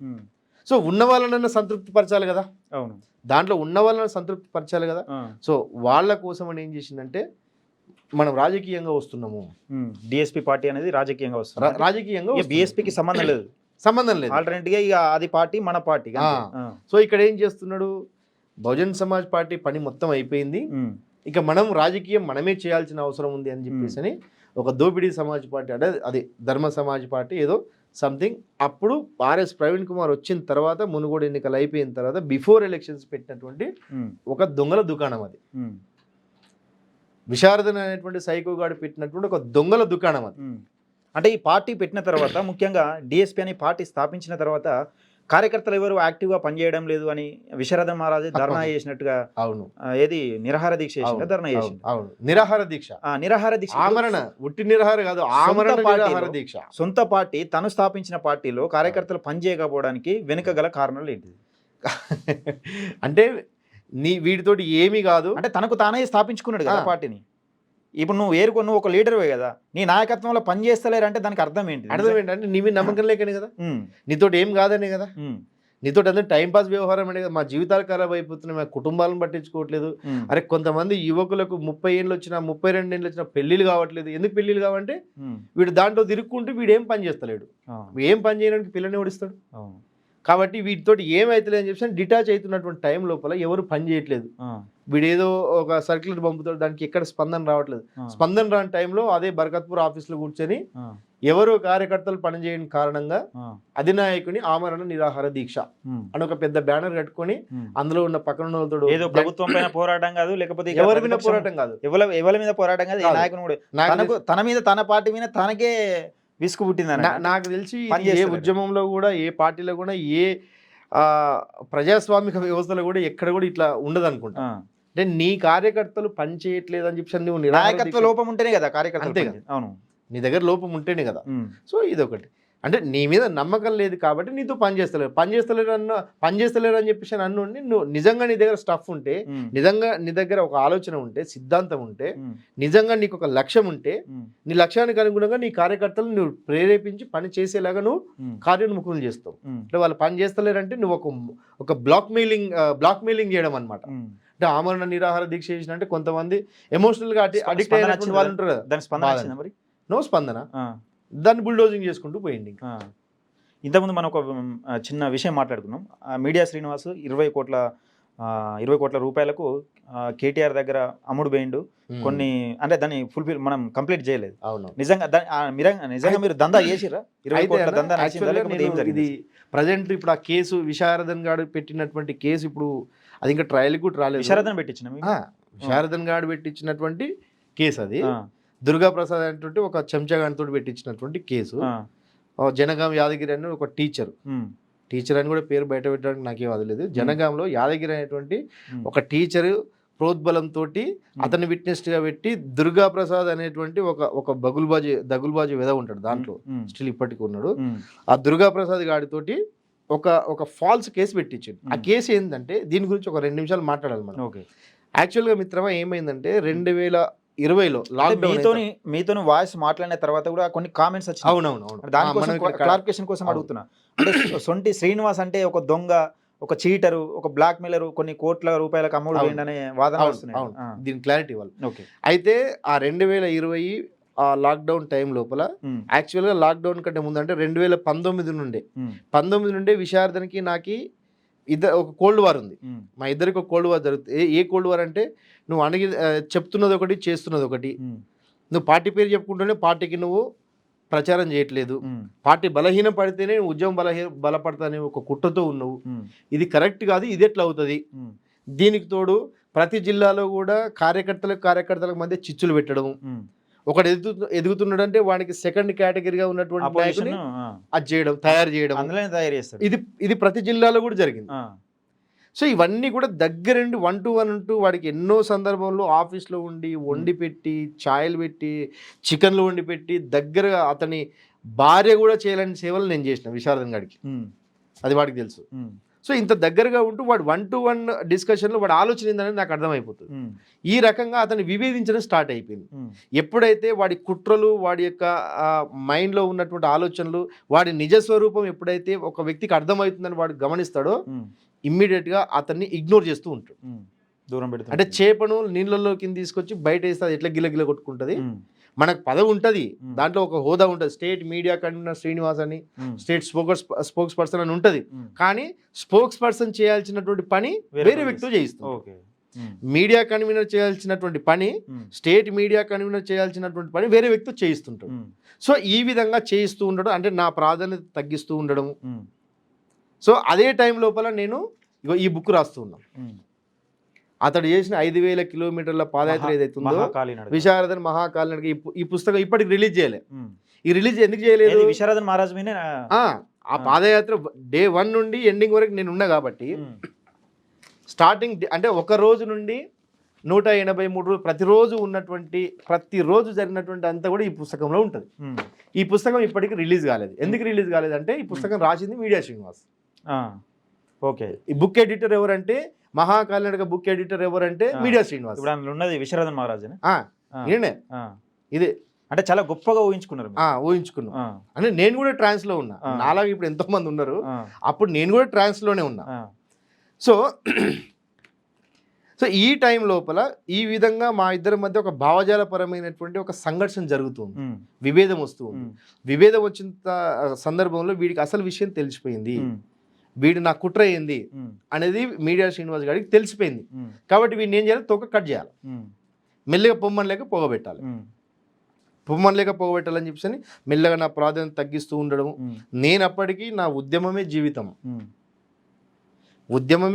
అనుకుంటూ కుటుంబ జీవితాన్ని, వ్యక్తిగత జీవితాన్ని, నా వృత్తి జీవితాన్ని సెకండరీగా పెట్టి ఆయన కోసం అంకితం ఈ ఉద్యమం కోసం ఇక నా జీవితాంతం ఇదే పనిగా, ఇంత గొప్ప ఆలోచన అనే ఒక ట్రాన్స్లో ఉండిపోయి దీనికి అంకితం అయిపోయిన విషయం అర్థమైపోయి నన్ను యూజ్ చేసుకున్నాడు మనోడు. బాగా యూజ్ చేసుకుని అసలు విషయం అర్థమైపోయిన తర్వాత వీడిని పక్కన పెట్టాలనే అదితోటి నన్ను ఇగ్నోర్ చేస్తూ వస్తున్నాడు. ఈ ఇగ్నోర్ చేస్తూ వస్తున్న క్రమం లోపల మా మధ్య డిటాచ్మెంట్ పెరిగిపోయిన సందర్భంలో లాక్డౌన్ వచ్చింది. లాక్డౌన్ టైం లోపల చాలా మంది అనేక బిజినెస్లు ఇప్పటికి కూడా చేస్తూ ఉంటారు. ఆ ఉద్యోగులు కూడా చాలా మంది చేస్తూ ఉంటారు. అనేక నెట్వర్కింగ్ కంపెనీలు రావడం, కొన్ని నెట్వర్కింగ్ బిజినెస్లు రావడం. ఆ క్రమం లోపల మా బంధువు ఒక అతను, ఇది బాగుంటుంది భయ్, నువ్వు చేస్తే బాగుంటుంది, నీకు చాలా పరిచయాలు ఉంటాయి కదా. అప్పటి నాకు స్టేట్ వైడ్ మంచి పరిచయాలు ఉద్యోగస్తులతోటి, కార్యకర్తలతో, ఇది బాగుంటుంది అని చెప్పి ఒక బిజినెస్ నాకు రిఫర్ చేస్తే నేను ఆ బిజినెస్ నేను చేసిన, అప్పటికి ఈ ఉద్యమంతో డిటాచ్గా ఉండి వీటితో విభేదించినటువంటి కొంతమందితోటి, అరే మనం ఎట్లా ఉద్యోగంలో లేము కదా, సో ఇదేదో ఆన్లైన్ బిజినెస్ అంట, మరి ఇది చూడండి ఒకసారి, మీకు నచ్చితే చేయండి అని చెప్పి ఒక ఇద్దరికి రిఫర్ చేసిన. సో ఇద్దరికి రిఫర్ చేసినటువంటి టైంలో వితిన్ అది March 24th 2020 March 24th నేను దాంట్లో జాయిన్ అయినాను. April 14th అది క్లోజ్ అయింది. అంటే ఎన్ని రోజులు, హార్డ్లీ 22 days. ఈ 22 daysలో ఏమైందంటే, నేను ఇందాక చెప్పినటువంటి జనగాం యాదగిరి అనేటువంటి ఒక పర్సన్ పేరు చెప్పిన కదా, ఈ జనగాం యాదగిరి అనేటువంటి ఈ దుర్మార్గుడు ఈ ఉద్యమంలో అప్పటికి నేనంటే బాగా పడని వ్యక్తి, నేనంటే బాగా కసి ఉన్నటువంటి వ్యక్తి, వీడిని అంతం చేయాలని చెప్పి అనుకునేటువంటి వ్యక్తి దుర్గాప్రసాద్ అనేటువంటికి, అన్న యోగి ఇది బాగుంది బిజినెస్, నువ్వు చెయ్యి బాగుంటుంది అని చెప్పి ఆ వ్యక్తికి చెప్పిండు. ఆ వ్యక్తికి చెప్పిన తర్వాత వాడు కూడా జాయిన్ అయినట్టు నాకు తర్వాత తెలిసింది. వాడి ద్వారానే జాయిన్ అయినట్ట. జాయిన్ అయిన తర్వాత ఒక వారం రోజుల తర్వాత ఎవరు చెప్పిరన్నా నీకు అంటే, మీడియా సీన్ అని చెప్పిండన్నా అని చెప్పి నా మీద అప్పటికి రగిలిపోతూ ఉన్నాడు కదా. చలో దొరికిండ్రా వీడు అని చెప్పేసి అని, ఇక మీడియా శ్రీనివాస్ ఏదో ఇల్లీగల్ బిజినెస్ చేస్తున్నాడు అని చెప్పేసి అని దీన్ని హైప్ క్రియేట్ చేసిండు. అప్పటి వరకు విశారదన్ గారు కూడా కోరుకున్నది అదే కదా, వీడు ఎక్కడ దొరుకుతాడు, ఏదైనా ఒకటి దొరకబట్టాలి, ఎక్కడ దొరుకుతాడు వీడు, రైట్, ఇల్లీగల్ బిజినెస్ చేస్తున్నాను, వీడిని పక్కన పెట్టొచ్చు అనేది మంచి కంటెంట్ తయారు చేసుకుని మీడియా శ్రీనివాస్ అనేటువంటి వ్యక్తి ఈ ఉద్యమాన్ని వెన్నుపోటు పొడిచి అతను నా మీద వేసిన ఎలిగేషన్, మీరు చెప్పిన ఎలిగేషన్, ఓకే అంటే మీడియా కామెంట్లు కూడా కామెంట్లకు సమాధానం చెప్పారు. మీడియా శ్రీనివాస్ అనేటువంటి వ్యక్తి ఈ ఉద్యమంలో ఉంటూ ఉద్యమానికి వెన్నుపోటు పొడుస్తూ ఉన్నాడు, ఒక ఆన్లైన్ ఇల్లీగల్ దందా చేస్తూ ఉన్నాడు. ఆ ఆన్లైన్ ఇల్లీగల్ దందా ఎట్లా చేస్తున్నాడు? ఇతడు ప్రభుత్వానికి టీఆర్ఎస్ గవర్నమెంట్కి అమ్ముడుపోయి టీఆర్ఎస్ గవర్నమెంట్ చే ఇతనితో ఒక కంపెనీ పెట్టించి, అంటే ఆ ఆన్లైన్ బిజినెస్ ఏదైతుందో ఆ బిజినెస్ నేనే టీఆర్ఎస్ గవర్నమెంట్ ప్రోద్బలంతో నేను 20 కోట్లకు అమ్ముడుపోయి ఆ టీఆర్ఎస్ గవర్నమెంట్ నాతోటి ఈ కంపెనీ పెట్టించిందట. నేను కంపెనీ ఓనర్నట. I'm the owner of this company. Company owner చాలా మంది, వందలాది మంది, వేలాది మంది ప్రజలతోటి డబ్బులు దండుకుంటున్నాడు. ఈ ఉద్యమంలో ఉన్న కార్యకర్తలు అందరినీ కూడా ఎంతమందిని జాయిన్ చేయించిన? ఒక ఇద్దరిని జాయిన్ చేయించిన. నేను ఒక ఇద్దరిని, హార్డ్లీ ఒక 3-4 అంతే. అది కూడా వాళ్ళకి నేను చెప్పింది ఏంటంటే, చూడన్నా నాకు కూడా తెలియదు, నేను వస్తాయని చెప్పేసి ఒక వ్యక్తి చెప్తే నేను మీకు చెప్తున్నా, మీరు దాన్ని మంచి చెడు మీరు ఆలోచించి మీకు నచ్చితే చేయండి. ఎవరికి కూడా ఏ రకమైన గ్యారంటీ ఇవ్వద్దు, ఎందుకంటే గ్యారంటీలు ఏం లేవు అక్కడ. నాకు కూడా ఆన్లైన్ బిజినెస్ నాకు కూడా కొత్త. ఒక వ్యక్తి చెప్తే నేను ఇది చేసినప్పుడు మన సగటుగా ఇప్పుడు నేను మీకు చెప్తున్నప్పుడు, ఒక ఆన్లైన్ బిజినెస్ లో ఒక వ్యక్తి చెప్తే నేను జాయిన్ అయినప్పుడు ఏదైనా తప్పు జరిగితే నేను అక్కడ విక్టిమ్ అవుతానా, నేను బాధితున్న అవుతానా, ఓనర్ అవుతానా? బాధితులు అవుతావు. ఎంత చిన్న వ్యక్తికైనా తెలుసు. నువ్వు కూడా ఎవరి కింద జాయిన్ అయిన పర్సనే కదా, జాయిన్ అయిన పర్సన్ కాదు. ఈ విషయం ఈ ఫాల్త్ గాడికి తెలుసు, ఈ విశారదన్ అనేటువంటి ఈ సైకో బాడకో గాడికి తెలుసు. ఇదేనా 20 కోట్ల దందా? ఇదే 20 కోట్ల దందా. అంటే టీఆర్ఎస్ గవర్నమెంట్ నాతో ఈ కంపెనీ పెట్టించింది, నేను బినామీని, నేను 20 కోట్లకు అమ్ముడు పోయినా. ఈయనకి 20 రూపాయల రేట్ ఈయనకి లేదు, నేను 20 కోట్లకు అమ్ముడు పోయినా. అంటే ఆయనకంటే ఎక్కువ శక్తివంతుడు నేనేగా. అమ్ముడు పోయి కార్యకర్తలందరినీ కూడా ఉద్యమంలో విశ్వనాథన్ మహారాజును ఏం చేయలేక ఇప్పుడు మీడియా శ్రీనివాస్ను ఏది కేటీఆర్ 20 కోట్లకు కొన్నాడు నన్ను. కేటీఆర్ కొన్నాడు 20 కోట్లకి. చూడండి, అంటే ఇది నవ్వుకోవాల్సినటువంటి విషయం. సో ఈ రకంగా నా మీద అలిగేషన్ చేసి, అంటే వీడి ఇక్కడ ఏంటంటే అక్కడ ఉన్న వాళ్ళందరూ కూడా వీడు ఒక సైకో, ఈ సైకో చెప్పే విషయాన్ని తాన అంటే తందాన అనేటువంటి రోబోలు, పాప అమాయకులు, వీళ్ళకి ఏం తెలియదు. వాడు ఏం చెప్తే వీళ్ళు అది చేస్తూ ఉంటారు. అంటే నా మీద అలిగేషన్, అధినాయకుడు అలిగేషన్ వేసినట్టే నిజమే ఇది అని నమ్మేటువంటి రోబోలు. కాబట్టి ఒక 30 మంది కేవలం నల్లగొండ జిల్లాకు సంబంధించినటువంటి ఒక టీంను వీడు సైకోగాడి ఆదేశాల మేరకు ఈ దొంగ ఒక దుర్గా ప్రసాద్ అంటే ఉన్నాడు, ఈ దుర్గా ప్రసాద్ ఒక టీమును తయారు చేసుకుని, ఎందుకంటే వీడికి నేనంటే పడదుగా, తయారు చేసి ఆ ఒక 30-40 మంది తోటి నా మీద విష ప్రచారం చేయడం. వీడు దొంగ దొంగ దొంగ అని ప్రచారం చేయాలి. అందులోనే ఉన్నా, దొంగ దొంగ అని ప్రచారం చేయాలి. వీడు ఒక 420 నా ఫోటో పెట్టి వీడు ఒక 420 అని సోషల్ మీడియాలో బాగా ప్రచారం చేయడం స్టార్ట్ చేసింది. సో ఈ ప్రచారం చేసినటువంటి సమయం లోపల నేనే తప్పు చేయలేదు. ఒకవేళ అది తప్పు జరిగితే, అది ఇల్లీగల్ అయితే, I'm also one of the victim, నేను కూడా ఒక బాధితుని అయితే కదా. కాబట్టి నేనే తప్పు చేయలేదు, నేను దర్జాగా ఉంటా. అరే బాబు విశారదన్ విశారదనే ఉండడానికి మీకు ఎప్పుడు విశారదనే ఎప్పుడు తెలిసింది? విశారదనే. ఎందుకంటే ఇప్పుడు ఎవరైతే ఈ గుంపును తయారు చేసిందని చెప్పిన 30-40 మందిని ప్రతి జిల్లాలో ఉన్నటువంటి కన్వీనర్లు ఉన్నారు కదా, వాళ్ళతోటి వీడు ఏం చేస్తాడంటే పోస్టులు పెట్టిస్తాడు. ఈ మీడియా శ్రీనివాస్ దొంగ లంగా అని పోస్టులు పెట్టుండు మీరు అని చెప్పి ఆఫీస్లో ఉండి ఒక పోరగంతో రాపిచ్చి టైప్ చేయించి వాళ్ళకు ఫార్వర్డ్ చేసి వాళ్ళు జస్ట్ కాపీ పేస్ట్ చేయాలి పోస్టులు. వాళ్ళు పెట్టినట్టు ఫార్వర్డ్ చేయకుండా కాపీ పేస్ట్ చేయాలి. ఇట్లా ఫార్వర్డ్ చేసి కాపీ పేస్ట్ చేసేటప్పుడు కాపీ పేస్ట్ చేసే ఒక జిల్లా కన్వీనరే నాకు ఫోన్ చేస్తారు, అన్న నాదేం లేదు, నన్ను పెట్టమంటున్నాను, నేను పెడుతున్నా, ఈ పోస్ట్ నన్ను పెట్టమంటున్నారు, ఏమనుకోకుండా. ఇప్పటికి అట్లా ఉన్నటువంటి చాలా మంది కన్వీనర్లు బయటకు వచ్చారు. బయటకు వచ్చిన తర్వాత కూడా నాకు ఫోన్లు చేసి, అన్న అది ఏం మనసులో పెట్టుకోకండి, నేను సొంతంగా నేను చేసింది కాదు, అక్కడ నుండి పంపిస్తే నేను ఫార్వర్డ్ చేసిన అంతే అన్నటువంటి వాళ్ళు ఉన్నారు. అంటే ఈ విధంగా నన్ను ఏదో ఒక నింద వేయాలి. వీడు ఒక ఆన్లైన్ దందా చేస్తున్నాడు, జనాలు మొత్తం మోసం చేస్తున్నాడు, ఒక 50 లక్షల రూపాయలు నేను జనాల దగ్గర తీసుకున్నని నా మీద ఒక ఫాల్స్ కేసు ఈ దొంగ ప్రసాద్ గారితో పెట్టించి జైల్లోకి పోయేలాగా చేసి, అంటే ఇది 20 కోట్ల దందాకు సంబంధించి 20 కోట్ల దందాకు సంబంధించి ఈ మధ్యలో స్టిల్ ఇప్పుడు అప్డేట్లో బీసీల గురించి ముఖ్యంగా తీన్మార్ మల్లన్న గురించి మాట్లాడుతున్నాడు. నిజంగా దీన్ని ఏ విధంగా చూడొచ్చు?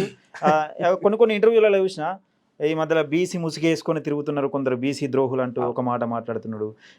ఏది తీన్మార్ మల్లన్న నా శిష్యుడు అని చెప్పుకుంటానికి నిన్ననేమో చేసినట్టున్నాడు ఇంటర్వ్యూ.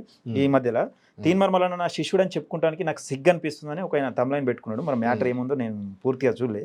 అంటే నిజంగా బీసీల పైన విశ్వనాథన్కు ప్రేమ ఉన్నదా, లేకపోతే అసలు దీని వెనుక ఏమైనా కుట్ర ఉన్నదా?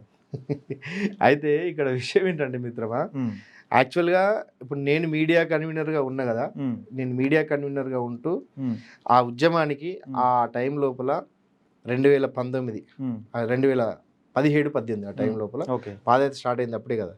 అప్పుడే తీన్మార్ మల్లన్న అప్పటికి చాలా గవర్నమెంట్లో ఉన్నటువంటి ఎమ్మెల్యేలు చేసినటువంటి వాళ్ళ భాగవతాలన్నీ కూడా బయట పెడుతూ ఎక్స్ట్రీమ్ సోషల్ మీడియాలో తీన్మార్ మల్లన్న పైన ఇలా కొందరు తొత్తులు ఇప్పుడు విశ్వనాథన్ మహారాజ్ దగ్గర జ్ఞానం అనే ఒక గడ్డు ఉందని, లేకపోతే తెలివి అనే ఒక గడ్డు ఉన్నది, అందులోకి వెళ్ళి దొంగసాటున ఎత్తుకచ్చుకున్నాడు అని ఒక ఆయన, ఇంకో ఆయన జ్ఞానం దొంగతనం చేసిండని ఇంకో ఆయన. నిజంగా ఈ 2 గడ్డలు ఏమైనా ఉన్నాయా?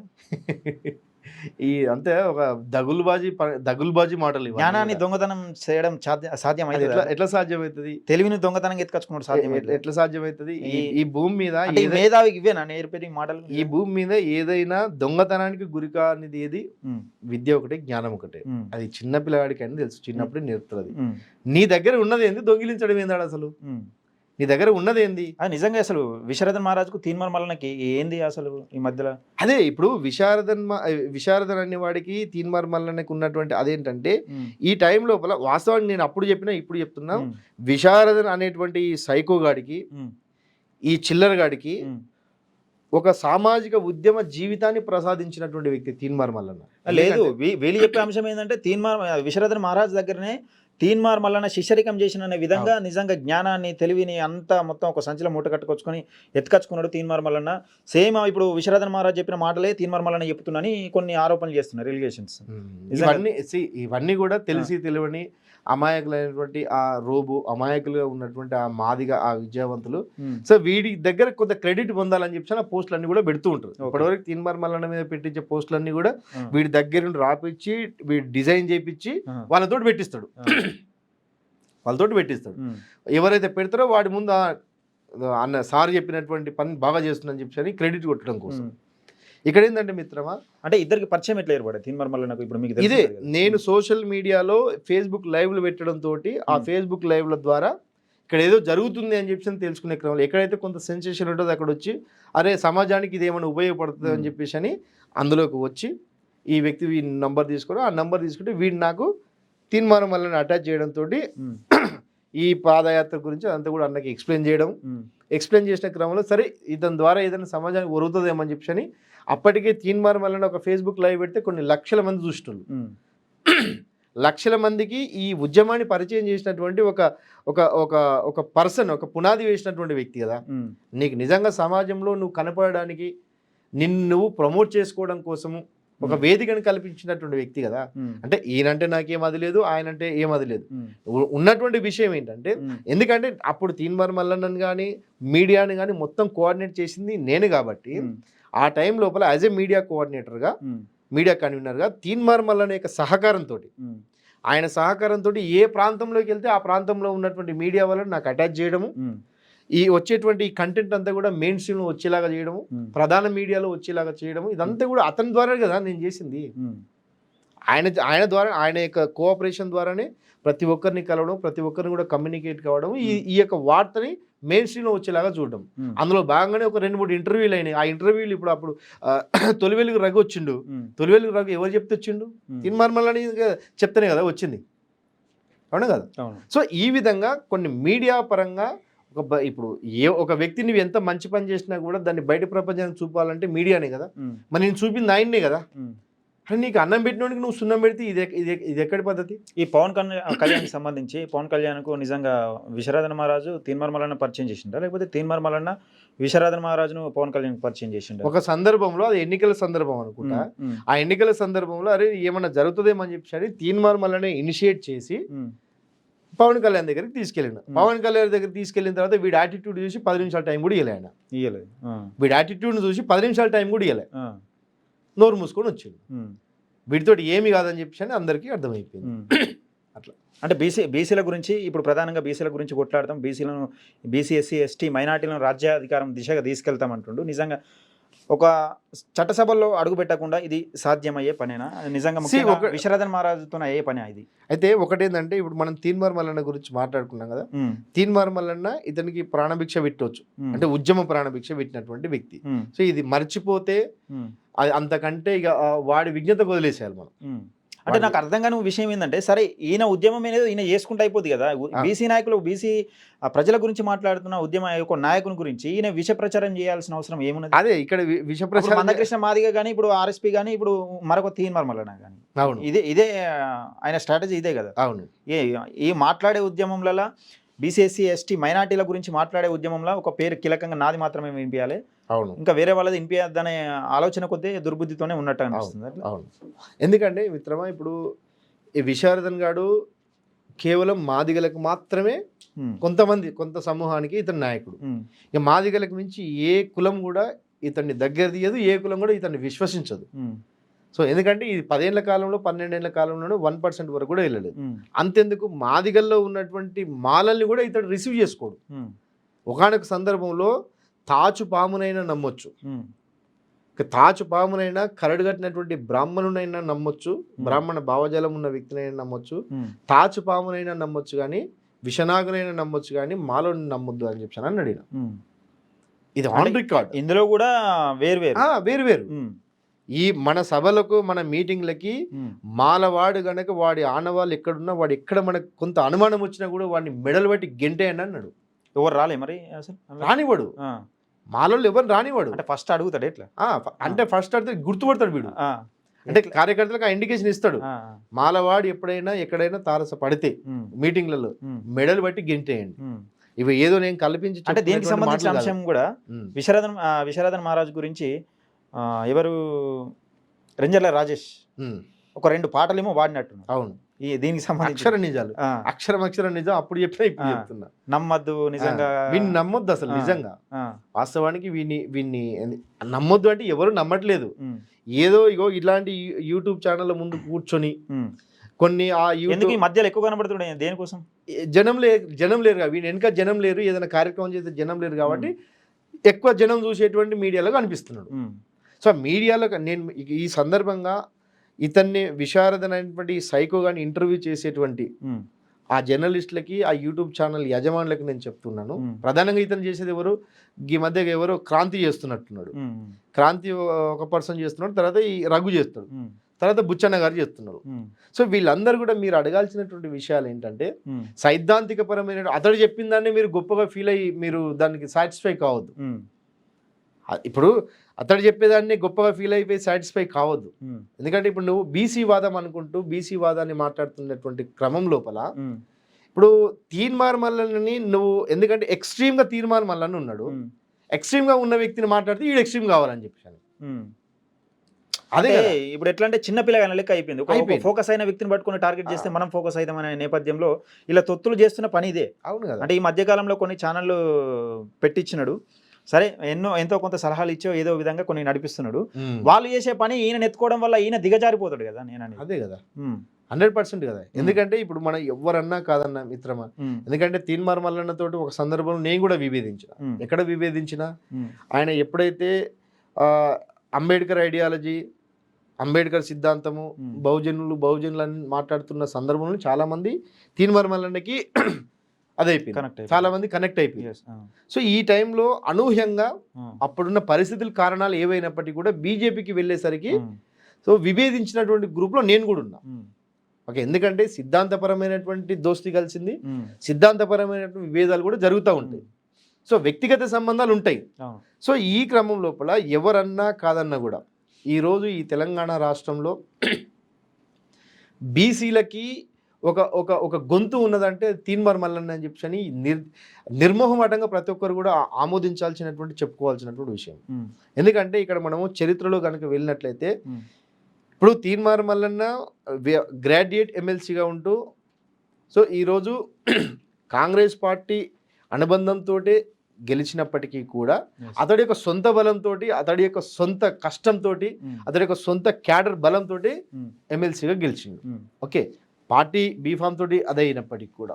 సో ఇక్కడ మనము చరిత్రలో చూసుకున్నట్లయితే దాదాపు మనకు పూలే దంపతులు వాళ్ళ మరణానంతరం ఈ దేశంలో, ఈ సమాజంలో పూలే సత్యశోధక సమాజం ద్వారా ఈ దేశంలో ఉన్నటువంటి బహుజన సమాజం యొక్క బాగు కోరుకున్నాడు అన్న. సో ఈ క్రమంలో పూలే సావిత్రిబాయి పూలే వీళ్ళు మరణించిన తర్వాత వీళ్ళు మరణించిన తర్వాత ఆ సత్యశోధక సమాజ్ని కొనసాగించినటువంటి ఒక సామాజిక ఉద్యమకారుడు భాస్కర్రావు జాదవ్ అనేటువంటి మహారాష్ట్రలోని ఒక సామాజిక ఉద్యమకర్త. అతడు కొనసాగిస్తూ ఉన్నటువంటి క్రమంలో బిఫోర్ ఇండిపెండెన్స్ కొనసాగిస్తున్నటువంటి క్రమం అంటే ఇతను అంబేద్కర్ గారికి సమకాలికులు, వీళ్ళ అంబేద్కర్ గాంధీకి సమకాలికులు. సో ఇది నేను ఎందుకు చెప్తున్నానంటే ఇదొక నేపథ్యం మనకు అర్థమైనట్లయితే తీన్మార్మల్లోనే చేస్తున్నటువంటి పని మనకు అర్థమవుతుంది. ఓకే. భాస్కర్రావు జాదవ్ అనే అప్పుడు బీసీల తరఫున బీసీ ఒక ప్రతినిధిగా రౌండ్ టేబుల్ సమావేశాల్లో అతడు కూడా పాల్గొన్నటువంటి సందర్భంలో మనందరికీ చాలా మందికి కూడా ఏమనుకుంటారంటే డాక్టర్ బాబాసాహెబ్ అంబేద్కర్ కేవలం దళితుల కోసమే, ఎస్సీ ఎస్టీల కోసమే మాట్లాడిండు, ఎస్సీ ఎస్టీల హక్కుల కోసమే మాట్లాడిండు అని చెప్పి అంటారు. కానీ ఆ రోజు రౌండ్ టేబుల్ సమావేశంలో ఈ దేశంలో ఉన్నటువంటి అణగారిన వర్గాల ప్రజలందరికీ అంటే బీసీలందరికీ కూడా రాజకీయాల్లో ప్రాతినిధ్యం ఉండాలి, రాజకీయాల్లో రిజర్వేషన్స్ ఉండాలి అనేటువంటి ఈ డిస్కషన్లో బాగా వాదనలు వినిపించేటువంటి క్రమంలో దీనికి ప్రతివాదనగా గాంధీ వాదన చేసేటువంటి క్రమంలో బీసీలందరూ కూడా హిందువులు, ఈ దేశంలో ఉన్నటువంటి హిందువులందరికీ కూడా నేను ప్రతినిధిని, సో హిందువులందరి ప్రయోజనాల కోసం నేను మాట్లాడతా అని చెప్పేసి ఒక భ్రమతో కూడినటువంటి ఒక కుట్రపూరితమైనటువంటి మాటలకి ఈ వాదన జరిగే క్రమంలో అంబేద్కర్ గారు ఇతని యొక్క సహకారం కోరినప్పుడు భాస్కర్రావు జాదవ్ అనే లేదు మాకు గాంధీ మీద నమ్మకం ఉంది, విశ్వాసం ఉంది అని చెప్పి గాంధీకి సపోర్ట్ చేస్తారు.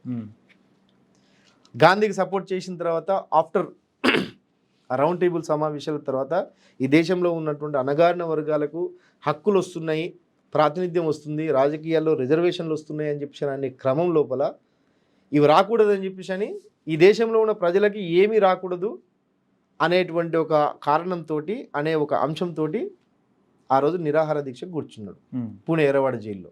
ఎవరు? గాంధీ. సో ఈ క్రమంలో బీసీలకు రావాల్సినటువంటి, ఎస్సీలకు రావాల్సినటువంటి ప్రత్యేక నియోజకవర్గాలు, ఈ ఎస్సీలకు రావాల్సినటువంటి, బీసీలకు రావాల్సినటువంటి అనేక ప్రయోజనాలు గాంధీ చేసినటువంటి కుట్రల వల్ల నష్టపోయింది ఈ సమాజం. అంటే బాబాసాహెబ్ అంబేద్కర్ గారు బీసీల కోసం ఎంత బలంగా కొట్లాడిండో ఆ కొట్లాడే సందర్భంలో భాస్కర్రావు జాదవ్ అనే గాంధీ తరఫున ఉన్నాడు, ఓకే, అంబేద్కర్ తరఫున ఉండలేదు.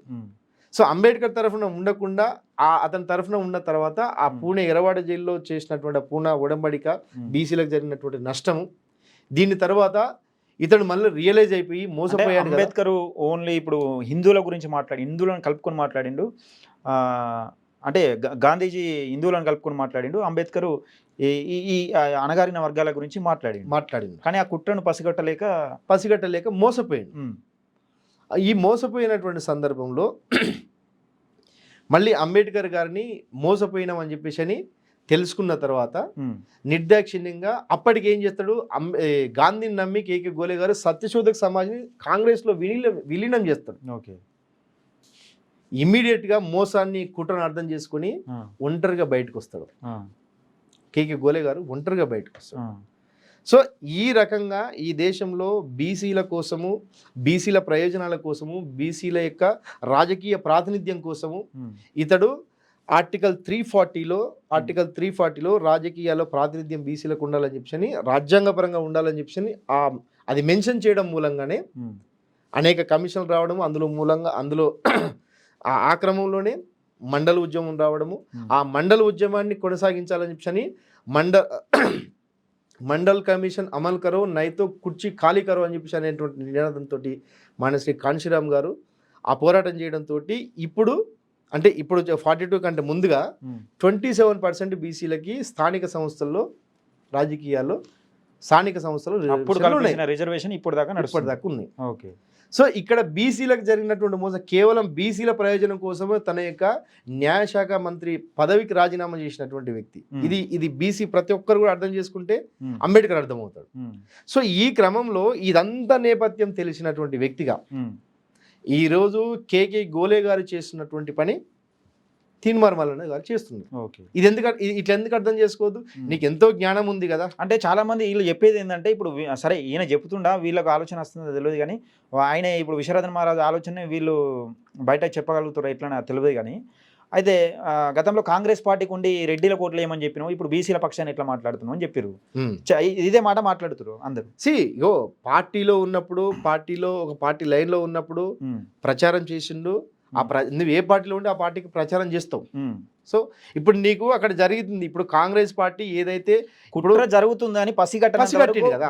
మనదే పార్టీ అది. అవును కదా, కుట్ర జరిగినంత వరకు అది పసిగట్టినంత వరకు అది మనదే మనదే కదా. కుట్ర జరిగింది, ఇక్కడ కుట్ర జరుగుతుందని పసిగట్టిన తర్వాత కదా మనకు తెలిసి. ఇప్పుడు ఒకటి సింపుల్ గా మిత్రుడు నేనేం చెప్తున్నాను, తీన్మార్ మల్లన్న ఈ రోజు పార్టీలో నుండి సస్పెండ్ కావడానికి ప్రధానమైన కారణం ఏంటి చెప్పండి? బీసీల గురించి పార్టీ ఇచ్చినటువంటి నివేదిక ఏదైతే ఉందో, ఏదో కులగణన రిపోర్ట్ ఏదైతే ఉందో ఇది తప్పుల తడక అన్నాడు ప్రభుత్వాన్ని. 60% ఉన్నదాన్ని నువ్వు 42% ఎట్లా చూపిస్తావు రాబాయ్, మిగతా 20% జనం ఎక్కడ చచ్చిపోయారు, వాళ్ళు ఎక్కడ బొందలు ఎక్కడ ఉన్నాయని చెప్పి అడిగిండు.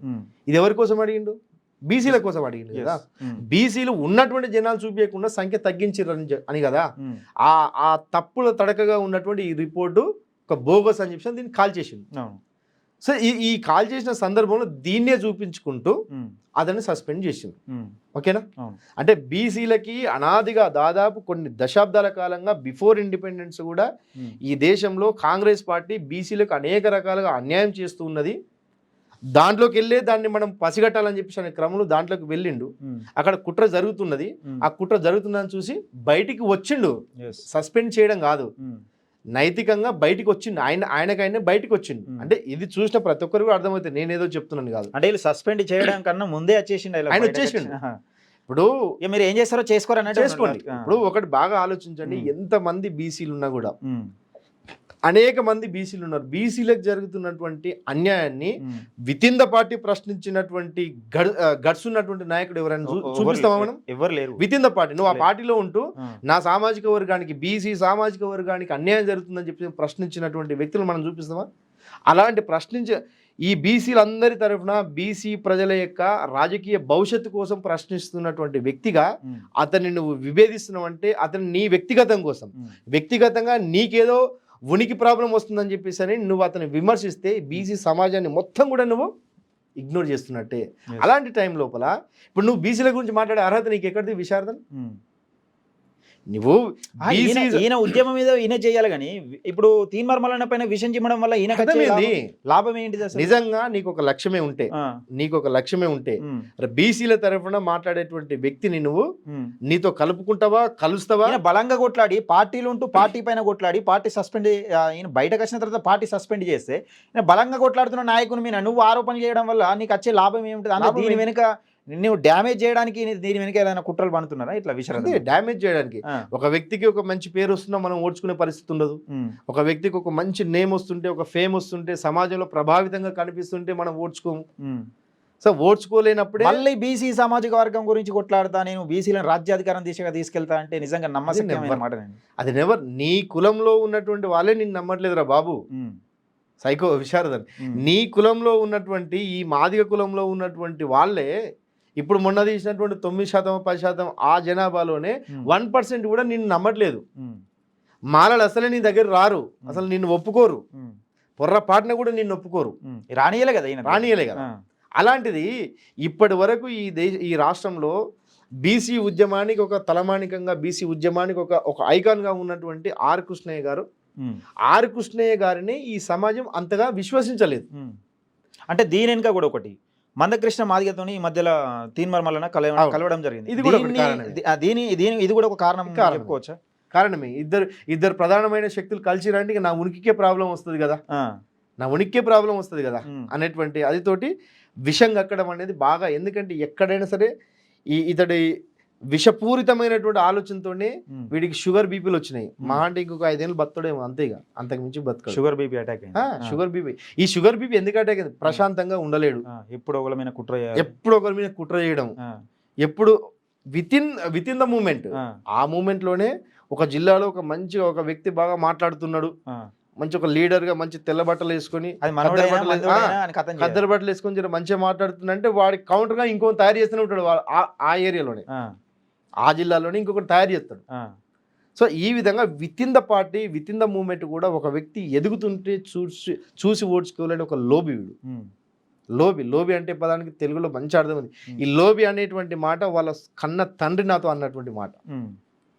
చూడు బాబు, అంటే వీడి గురించి నేను మీకు చెప్తున్నట్టుగా వీడి గురించి అన్ని చెప్తుంటే పర్సనల్ అంశం గురించి కానీ మన దాంట్లో కూడా కొన్ని కామెంట్స్ వచ్చినాయి. నాకు కూడా మిత్రులు పర్సనల్ గా పెట్టారు. అంటే మీరు పెట్టిన వాయిస్, మీతో చేసిన వాయిస్ స్టేటస్ పెట్టడం వల్ల కొన్ని పర్సనల్ గా ఇతర నాయకులు, కొందరు మిత్రులు ఇతని కుటుంబమే ఇతన్ని నమ్మది అని ఒక ఆరోపణలు చేస్తున్నారు. నిజంగా మీకు తెలిసి అలాంటిది ఏమైనా ఉంటుందా? అదే అయితే మిత్రం, ఇప్పుడు మనము ఇప్పటివరకు మాట్లాడుకున్న అన్నీ కూడా సిద్ధాంతపరంగా సామాజిక అంశాల వారిగా అతడితో ఉన్నటువంటి భావజాల విభేదం మాత్రమే, ఆ విషయాలు మాత్రమే డిస్కస్ చేసినాము. అవి కూడా ఎందుకు డిస్కస్ చేస్తున్నాము? వీడు పబ్లిక్ డొమైన్లో ఉంటూ పబ్లిక్ ఒక ప్రాతినిధ్యం వహించే ఒక వ్యవహారంలో ఉంటూ, అంటే నేను నాయకుడిని అనేటువంటి ఒక అదిలో ఉన్నాడు కాబట్టి అతని గురించి డిస్కస్ చేసుకోవాల్సి వస్తుంది. అతడి వ్యక్తిగతం ఎట్లా ఉందనేది మనకు సంబంధమే లేదు. ఎందుకంటే వాడొక దొంగ లంగ, వాడొక కామాంధుడు, వాడొక ఏమంటాం వావి వరుసలు లేనటువంటి ఒక ప్రకృతి విరుద్ధ జీవి అనేటువంటి అనేక విమర్శలు వచ్చినప్పటికీ కూడా అతడి వ్యక్తిగత జీవితము దుర్భరమైనటువంటి జీవితము, అతడు కనీసం వాడిని కన్న పిల్లలు కూడా వాడిని చూస్తే భయపడేటువంటి పరిస్థితులు. సో ఇవన్నీ కూడా ఇలా కుటుంబ సభ్యులు ఎవరైనా ఇప్పుడు విశ్వనాథన్ మహారాజ్ మావోడు అని గొప్పగా గర్వంగా చెప్పుకునే వాళ్ళు ఉంటారా? ఇతడి కుటుంబంలో చెల్లి జీవితాన్ని సర్వనాశనం చేసిండు, అన్న జీవితాన్ని సర్వనాశనం చూసిండు, కన్న తల్లిదండ్రులని దాదాపు 10 సంవత్సరాల పాటు ఒకరిని చూసుకోకుండా చేసిండు. కన్న తల్లిదండ్రులు తల్లి తండ్రిని ఇద్దరిని, తల్లి మీద తండ్రికి చెప్తాడు, తండ్రి మీద తల్లికి చెప్తాడు, అన్న మీద వదినకి చెప్తాడు, వదిన మీద అన్నకి చెప్తాడు. ఓకే, సో ఈ విధంగా కుటుంబాలను విచ్ఛిన్నం చేసేటువంటి ఒక విధ్వంసకారి వీడు. సో ఇవన్నీ కూడా నేను without evidence, without proper investigation, without proper research లేకుండా నేను చెప్పట్లేదు.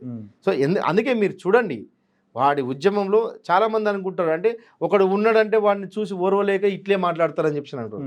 నిజంగానే ఇప్పుడు వాళ్ళ చెల్లి కానీ సొంత చెల్లి మీద అనేక అభియోగాలు వీడేమో ఒక ఎగ్జిక్యూటివ్ మీటింగ్ పెట్టి అన్ని జిల్లాల నాయకులను కూర్చోబెట్టి ఇగో నా చెల్లి గిట్లా, ఇగో నా చెల్లి క్యారెక్టర్ గిది అని చెప్పి చెప్పుకొని నా చెల్లిని తిట్టండి, మీరు ఎందుకు అట్లా పోస్ట్ పెట్టండి. ఎందుకు అట్లా ఆ చెల్లి వీడి చీకటి భాగవతాన్ని బయట పెడుతుంది కాబట్టి. అంటే విశ్వనాథన్ మహారాజు గురించి చీకటి భాగవతాలు అంటే ఏముంటాయి? ఇదే వీడి చీకటి భాగవతం అంతా కుటుంబాలను విచ్ఛిన్నం చేయడం. ఈ విత్ ఇన్ పార్టీ కూడా, ఆ పార్టీలో ఉన్నటువంటి ఇప్పుడు అంటే ఈ సందర్భంగా నేను చెప్తున్నాను, ఉద్యోగస్తులు చాలా మంది ఉద్యోగస్తులు మీకు చేతులు ఎత్తి దండం పెడుతున్నా నేను, మీరిచ్చే ప్రతి రూపాయి కూడా అవి అంత దుర్వినియోగం అయిపోతాయి. వాటి వల్ల సమాజానికి ఏమాత్రం కూడా ఉపయోగం లేదు. వాడి సొంత విలాసాల కోసము, వాడి లగ్జరీ లైఫ్ కోసము, వాడికి సంవత్సరానికి కొత్త వాళ్ళను పోగు చేసుకుంటూ పాత వాళ్ళను పాతరేస్తూ వాడి విలాసాలు అనుభవించడం కోసమే మీ నిధులు ఖర్చు అవుతున్నాయి. మీరు చూడండి, మొన్న 5,000 కిలోమీటర్లతోటి జీరో అవుట్పుట్ ఈ మాదిగ సమాజానికి, 10,000 కిలోమీటర్లతోటి జీరో అవుట్పుట్. కానీ ఈ 5,000 కిలోమీటర్లైనా ఈ 10,000 కిలోమీటర్లైనా వీడికి మంచి భోజనము, మంచి లగ్జరీ లైఫ్, మంచి పడక, ఆ ఉన్నటువంటి ఆ కార్యకర్తలతోటి కాళ్ళొత్తించుకోవడము, లగ్జరీ లైఫ్. మహారాజు అంటే వీడే నిజమైన మహారాజు, ఇంకెవరు మహారాజులు కాదు, అంత బికారు కాలే. విశారదన్ మహారాజు ఒక్కడే మహారాజు. ఎందుకంటే ఈ మాదిగ సమాజాన్ని, ఈ మాదిగ యువకుల రక్తం దాగుతూ, మాదిగ ఉద్యోగస్తుల రక్తం పట్టి పీడిస్తూ వీడి విలాసాలు అనుభవిస్తున్నాడు. కాబట్టి ఈ ఉద్యమము ఎంత బలహీనపడ్డా కూడా వీడికి మాత్రం నష్టం లేదు.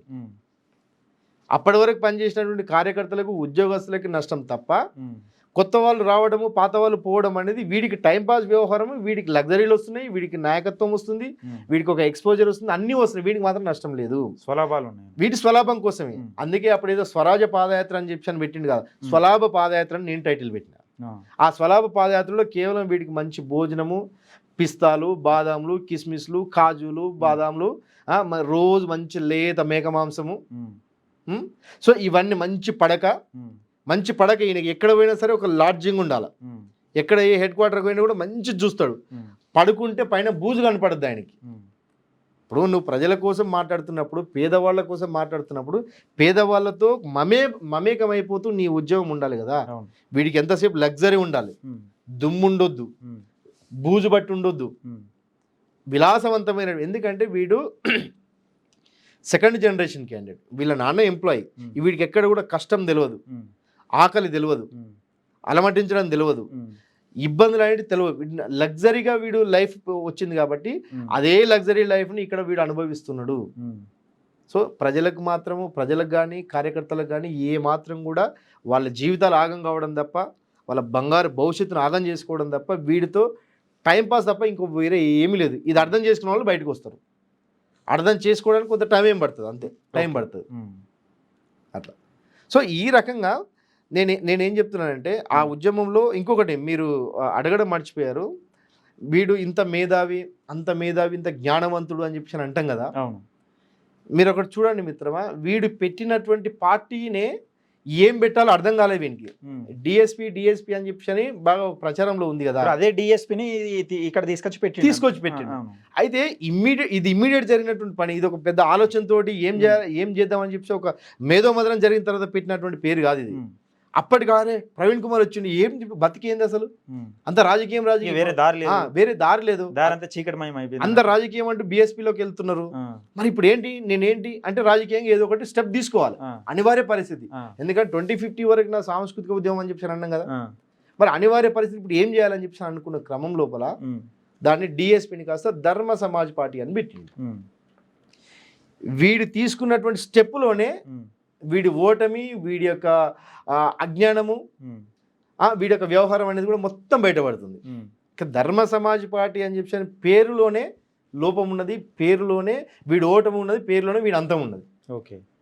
ఓకే ఎందుకు నేను అంటున్నా అంటే, ఇప్పుడు నువ్వు ధర్మ సమాజ్ పార్టీ అని చెప్పి అంటూ అన్ని మహనీయుల ఫోటోలు పెట్టుకుంటున్నావు, నువ్వు కాంశీరామ్ సార్ ఫోటోలు పెట్టుకుంటున్నావు, బుద్ధుడు అశోకుని ఫోటోలు పెట్టుకుంటున్నాను. సో ఇది ప్రతి ఒక్కరు కూడా గమనించాల్సినటువంటి విషయము. ఇప్పుడు ధర్మ అనేది ఇది ఒక ప్రతిఘాతం, ఇది ఒక ప్రతిఘాత విప్లవం. అంటే ఇండియన్ హిస్టరీ మొత్తం చూసుకున్నట్లయితే ఎక్కడ కూడా ఇప్పుడు మన మహనీయులు అంటేనే బుద్ధుడు చెప్పినటువంటి మార్గంలో నడవడం. ఈరోజు ఏది రాజ్యాంగం పట్టుకొని రాజ్యాంగంలో ఉన్న సారం అంతా కూడా బుద్ధుడు చెప్పిన సారమే దీంట్లో ఉందని చెప్పి అని వీడియో పట్టుకొని తిరుగుతున్నాడు.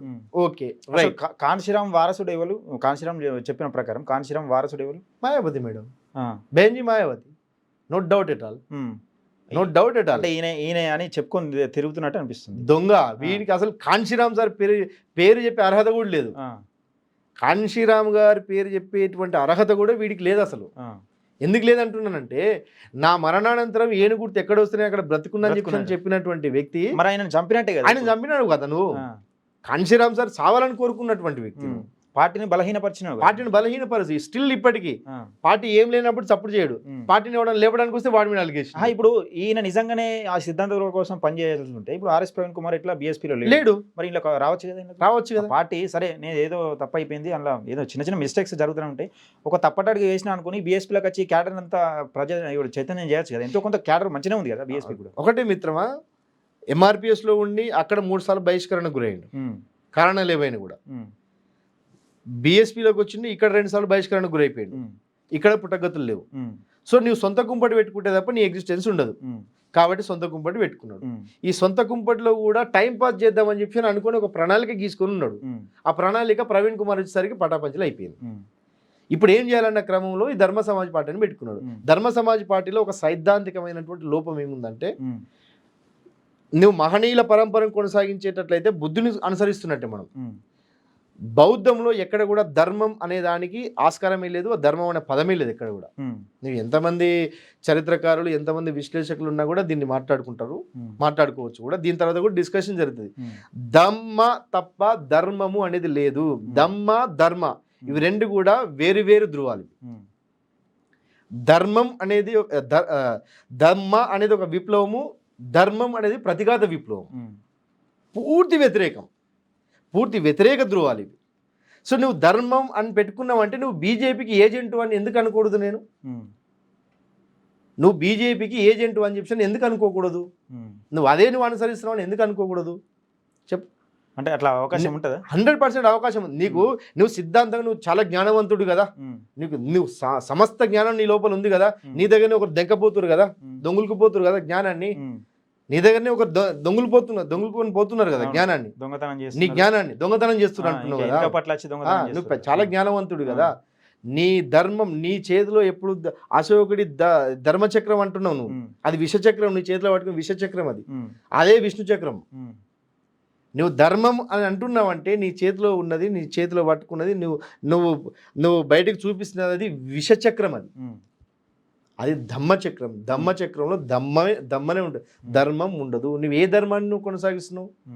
నువ్వు ఇన్నేళ్ళ నీ పోరాటంలో ఈ మాదిగ ప్రజలకి కేవలం మాదిగల గురించి వీడి కేవలం మాదిగలకు సంబంధించిన కొద్ది % మాదిగలకే ప్రతినిధిత్వం. ఇతను ఏ మాల వాళ్ళు ఇతను అంగీకరించరు, బీసీ కులాలు ఎవరు కూడా బీసీలో వచ్చే పెద్ద నాయకులనే పట్టించుకోవట్లేదు. బీసీలు మరి బీసీలలో నాయకులు ఎవరైనా పెద్ద నాయకులు ఈయన ఎన్నుకున్నారంటే ఎవరు అసలు పేరు చెప్పుకుంటానికి కూడా ఒక నాయకుని పేరు లేదు. ఇంతకుముందు ఆర్కృష్ణన్ ఉండే, ఆర్కృష్ణన్న కారణాలు ఏవి ఉన్నా సరే వివిధ పార్టీలకు వెళ్ళిపోవడంతో కొంత బలహీనం అయిపోయింది ఉద్యమం. ఆ ఉద్యమం బలహీనం అయిపోయినటువంటి క్రమం లోపల గత కొన్ని నెలలుగా ఒక ఉవ్వెత్తున ఒక బీసీ వాదం అనేది ఒక అనివార్య పరిస్థితి క్రియేట్ అయిపోయింది ఇక్కడ.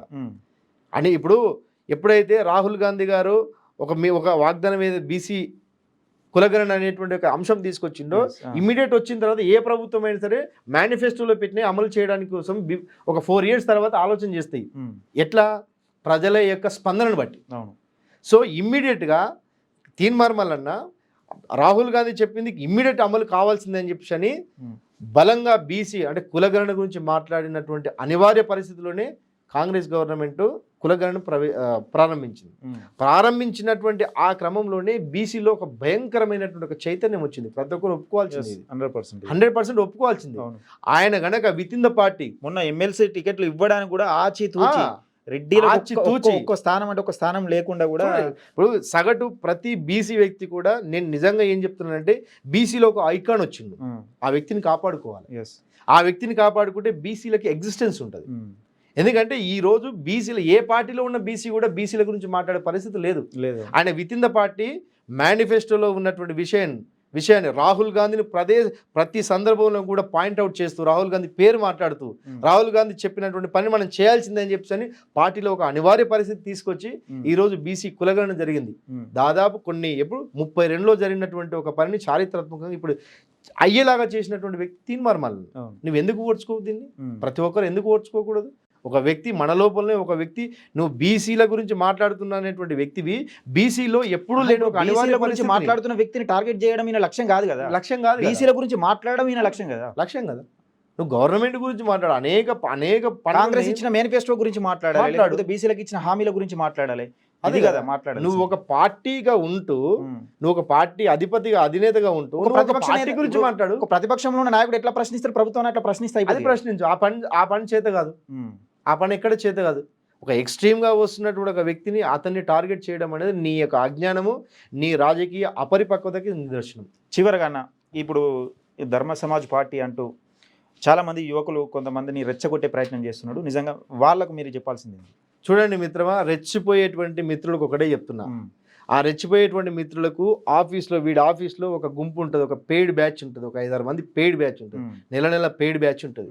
ఆ పెయిడ్ బ్యాచ్ తోటి నీకు ఫోన్ చేసినటువంటి మిత్రుడు ఏ జిల్లా? కరీంనగర్ జిల్లా ఉంటుంది.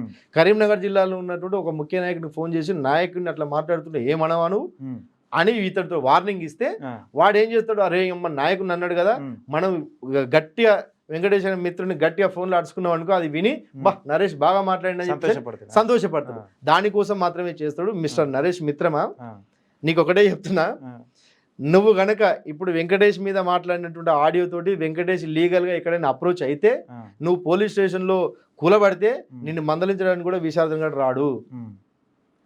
కార్యకర్తలకి ఎవరికి ఏమైనా కూడా కనీసం చూడ్డానికి కూడా రాడు, పోలీస్ మెట్లు కూడా ఎక్కడ వీడు. తీరా ఏమంటాడు? నిన్ను ఎవడనమన్నాడు అంటాడు. మళ్ళా నిన్ను ఎవడనమన్నా ఉల్టా. కాబట్టి అక్కడ పూర్తిగా అభద్రత ఉంటుంది. మీరు చించుకోకండి. నా మీద కూడా చాలా మంది చించుకొని ముడుచుకున్న వాళ్ళు ఉన్నారు. అనవసరంగా చించుకొని మీరు లీగల్గా మీరు కోర్టులలో కేసులలో ఇరుక్కునే పరిస్థితి తెచ్చుకోవద్దు. సో ఇంత మాట్లాడినా కదా, మళ్ళీ నాకు ఎవడు ఫోన్ చేయడు. ఎందుకంటే నాకు ఎవడన్నా ఫోన్ చేస్తే నా నుండి ఏ స్పందన ఉంటుందని వాళ్ళకి తెలుసు. వాళ్ళ గురువు ఆల్రెడీ చెప్పుకుంటాడు, వాళ్ళ దగ్గర పోకుండా ఆయన ఇంకా బట్టబయలు చేస్తాడు వాడు అని చెప్పి అంటాడు. సో చివరిగా నేను చెప్పేది ఏంటంటే మిత్రమా, ఎవరైతే ఎమోషనల్గా వెళ్ళినటువంటి వాళ్ళు చూడండి, నేను మాదిగల్లో ఉన్నటువంటి అమాయకులైనటువంటి వాళ్ళు రోబోలు అని చెప్పి అంటున్నారు. రోబోలు అంటే మిమ్మల్ని అవమానించినట్టు కాదు, వాడు ఏదైతే చెప్తుండో అది వింటూ ఉన్నారు. మీరు కాయిన్కి అటువైపు ఇటువైపు రెండు చూడండి, తటస్థ ధోరణిలో ఉంటూ ఆ వ్యక్తి నినాదం లోపల ఏమున్నది గుడ్డిగా నమ్మొద్దు. వాడితోటి టైం పాస్ మాత్రమే ఉంటుంది, రాజకీయ లక్ష్యం లేదు. వాడి వల్ల సమాజానికి కానీ ఉద్యమానికి కానీ మహనీయుల ఆలోచనకు కానీ ఏ మాత్రం ఒరగదు. ఈ 10 ఏళ్లలో ఏం ఒరగలేదు, ఏమీ లేదు. ఓకే, కాబట్టి మీరు ఆచితూచి మీ భవిష్యత్తును మీరు మంచి చదువుకోండి, హైయర్ ఎడ్యుకేషన్ చేయండి. ఎందుకంటే ఆ ఉద్యమంలో ఉన్న వాళ్ళందరూ ఇంటర్మీడియట్ ఫెయిల్, డిగ్రీ డిస్కంటిన్యూ వాళ్ళే ఉంటారు. కొంతమంది పీజీలు పిహెచ్డీలు ఒకవేళ చేయడానికి పోతుంటే వాళ్ళ ఫెలోషిప్ కోసం అని చెప్పి ఇందులో ఉంచుకుంటాడు వాడు. ఫెలోషిప్ వస్తే వస్తుంది నెలకింత వస్తుంది కదా, అది వీడికి ఖర్చు పెట్టడం కోసం. అంతే తప్ప మీరు ఒక నాయకులుగా ఎదగలేరు. మీరు అక్కడే ఒక మండలం ఒక ట్యాగ్ల కోసం మీరు బతుకుతారు అంతే, దానికి మించి ఏముండదు. ఇంకొకటి భయంకరమైన ఇంకొక విషయం చెప్పదలుచుకున్న మిత్రమా, వీడు మందకృష్ణ మాదిగ గారు చేసినటువంటి ఈ 30 ఏళ్ల పోరాటంలో ఎక్కడో అంటరానితనంగా ఎక్కడో ఊరికి చివరన ఎవరు పట్టుకోకుండా ఎవరు ముట్టుకోకుండా దూరంగా ఉన్నటువంటి సమాజాన్ని అన్ని కులాలు కూడా అరే మనము అని చెప్పి వరుసలు చెప్పుకునే పరిస్థితికి తీసుకొచ్చింది కృష్ణమాదిగ. 100%. అంటే సమాజంలో ఊరి చివరన ఉన్న వాళ్ళని ఒక గుంపులో కలిపి నేను మాది గాని వెనక పెట్టుకునే ట్యాగ్ ఇచ్చిండు. ప్రతి కులాలతో కూడా సంబంధాలు కుదుర్చుకునే విధంగా ప్రతి కులంతో కూడా సత్సంబంధాలు కలిగే విధంగా కృష్ణమాదిగ గారి పోరాటం వల్ల ఒకటి జరిగింది. సో ఇప్పుడు నువ్వు ఏం చేస్తున్నావు, మాదిగ కులమే గొప్ప, ఓకే మహారాజులం మనం, అందరికంటే మనమే ఎక్కువ అందరూ తక్కువ అనేటువంటి ఫీలింగ్ తోటి ప్రతి కులానికి డిటాచ్ చేస్తున్నాడు వీడు. ఆయననేమో కలిపితే వీడేమో డిటాచ్ చేస్తూ ఉన్నాడు. దానికి తోడుగా ఇప్పటి వరకు అన్ని కులాలతో సత్సంబంధాలు కలిగి ఉన్నటువంటి మాదిగలు నువ్వు ఊర్లలో మహారాజుల కాలనీ అని చెప్పి బోర్డు పెట్టడం తోటి ఒక గీతకి ఒక అంటే ఒక డివైడేషన్ అనేది నువ్వు అది చేసేస్తున్నావు, డివైడేషన్ చేస్తూ ఉన్నావు. దానివల్ల చాలా మంది ఏం భయానికి గురవుతున్నారు తెలుసా, అరే మనం మహారాజులం అని చెప్పి అంటే మనకు వచ్చే పథకాలు రావేమో, చాలా మంది గవర్నమెంట్ నుండి పథకాలు రావేమో భయంతో ఉన్నారు. వాట్సాప్లో నేను పోస్ట్ పెట్టుడుతోనే నాకు కామెంట్ చేసిన అన్న మమ్మల్ని మహారాజులు అని మమ్మల్ని అక్కడ కాకుండా పనికి ఎవడన్నా పనికి వెళ్తే ఇప్పుడు మీరే మహారాజులు మాకేం పని చేస్తారా అనే కాడికి తెచ్చిండన్న అనే పోస్ట్ పెట్టి నాకు ఇట్లా ఫోన్ చేసి చెప్తున్నాడు ఇట్లా చేసిండన్న మమ్మల్ని. ఇంతెందుకు ఇప్పుడు మహారాజు అని చెప్పి అంటాడు కదా, వీడి కార్యకర్తలకు ఏమంటాడు, మీరు గెజిట్లో మొత్తం మహారాజు అని పేరు మార్చుకోవాలని చెప్పి వీడు మాత్రం మార్చుకోడు. వీడు మార్చుకోడు, విశారదన్ మహారాజు అని చెప్పి ఉండదు, చెరుకుపల్లి వెంకట సాయి విశారదన్ అని ఉంటుంది వీడి పేరు. దాంట్లో అట్టుంటది, బయట మాత్రం విశారదన్ మహారాజు చెరుకుపల్లి వెంకట సాయి విశారదన్, వెంకట విశారదన్. సో ఇదన్నమాట. సో వీడు ఈ విధంగా డివైడేషన్ అనేది సమాజంలో ఒక విచ్ఛిన్నాన్ని చేస్తున్నాడు, కలిసినటువంటి సమాజాన్ని విడగొడుతూ ఉన్నాడు. బీసీలతో ఎవరిని మీరు చూడండి, అందులో ఉన్న కార్యకర్త ఇంత నేరోగా మారిపోతాడు, ఒక సైకోగా మారిపోతాడు. వాడు కూడా సైకోగా మారి ప్రతి ఒక్కరిని తక్కువ చూస్తాడు, వాడు దొంగ, వాడు లంగ. ఎప్పుడు ఇది ఈడెట్లయితే దొంగ చూపులు కింది నుండి ఇట్లా చూస్తాడో ఆ కార్యకర్తలు కూడా అట్లే ఉంటారు, అనుకరిస్తూ ఉంటారు వాడిని. అది ఇంకోటి ఏంటంటే ఇతడు చెప్పేటువంటి ఒక మైథాలజీ అనుకుందాము, ఒక పురాణం అనుకుందాము, జాంబా పురాణం ఏదో ఒకటి అనుకుందాం. లాస్ట్ పాయింట్ ఇది, అంటే నాకు అతడితో జరిగినటువంటి విభేదం ఇది. నువ్వు జాంబవంతుడు మనది మాతృస్వామ్య వ్యవస్థ, జంబూదీపం మాతృస్వామ్య వ్యవస్థ, స్త్రీని ఆరాధించేటువంటి వ్యవస్థ. సో నువ్వు ఆరాధించేటువంటి వ్యవస్థలో ఇప్పుడు నువ్వు ఊర్లలో నీ పేరుకు మహారాజు పెడుతున్నావు, మహారాణి పెడుతున్నావు, ఊర్లలో మహారాజుల కాలనీ అని పెడుతున్నావు. ఓకే, నువ్వు మాతృస్వామ్య వ్యవస్థలో మరి ఊర్లో ఉన్నటువంటి మహారాణులు ఎక్కడ పోవాలి, మరి మహారాణుల కాలనీ ఎందుకు పెట్టవు? అవునా కదా, నీ మాతృస్వామ్య వ్యవస్థ మళ్ళీ పితృస్వామ్యాన్ని నువ్వు అది చేస్తున్నట్టే కదా, అవునా కదా. సో ఈ రకమైనటువంటి సైద్ధాంతికంగా విభేదాలు వచ్చే క్రమం లోపల వీడు ప్రశ్నిస్తున్నాడు కదా అని చెప్పి పక్కన పెట్టేస్తాడు. ఈ విధంగా పక్కన పెట్టినటువంటి ఎంతో మంది చాలా మంది ఉన్నారు. వాళ్ళందరూ కూడా పిచ్చినా కొడుకు వీడి గురించి మాట్లాడే టైం ఎందుకు వేస్ట్ అని చెప్పి ఎవరు మాట్లాడకుండా వాళ్ళ పని వాళ్ళు చేసుకుంటారు. కేవలం నేను ఒక్కడిని మాత్రం, అంటే ఈయన కోసం మన టైం ఎందుకు వేస్ట్ చేసుకోవడమే. నేను కూడా వీటి కోసం టైం ఏం వేస్ట్ చేసుకోలేదు. యాక్చువల్గా చివరికి ఏంటంటే దాదాపు 2020 నుండి 2024 వరకు కూడా సోషల్ మీడియాలో నేనే వీడి గురించి ప్రచారం చేయడంతో వీడి గురించి ఎక్కువ హైప్ వచ్చింది. వీడు దొంగలంగా అన్న కూడా వీడికి హైప్ వచ్చింది బాగా. సో అందుగురించి ఒక 1 year పాటు వీడిని కొంచెం హోల్డ్లో పెట్టేసరికి ఆ ఛానల్ ఈ ఛానల్ వాళ్ళు వాడిని లేపుతా ఉన్నారు. సో ఇప్పటికి కూడా చాలామంది ఛానల్స్ వాళ్ళు చెప్తా ఉన్నారు, ఏదేమైనప్పటికీ కూడా వీడి మాయలో పడకండి. ఉద్యోగస్తులైనా సరే విద్యావంతులైనా సరే వీడి మాయలో పడొద్దు. ఇంకొక వార్నింగ్, నేను ఒక వార్నింగ్ ఏమి ఇస్తున్నానంటే, మాదిగ ఉద్యోగస్తులారా మీకు ఒక విషయం చెప్తున్నాను, మీరు దయచేసి వాడిని ఇంట్లోకి రానివ్వకండి. కార్యకర్తలారా మీరు వాడిని ఇంట్లోకి రానివ్వకండి. ఇంట్లోకి వచ్చినట్లయితే పెళ్ళానికి మొగుడికి డివైడేషన్ తీసుకొస్తాడు. పెళ్ళానికి మొగుడు మీద చెప్తాడు, మొగుడికి పెళ్ళాని మీద చెప్తాడు, కుటుంబాలని విడదీస్తాడు.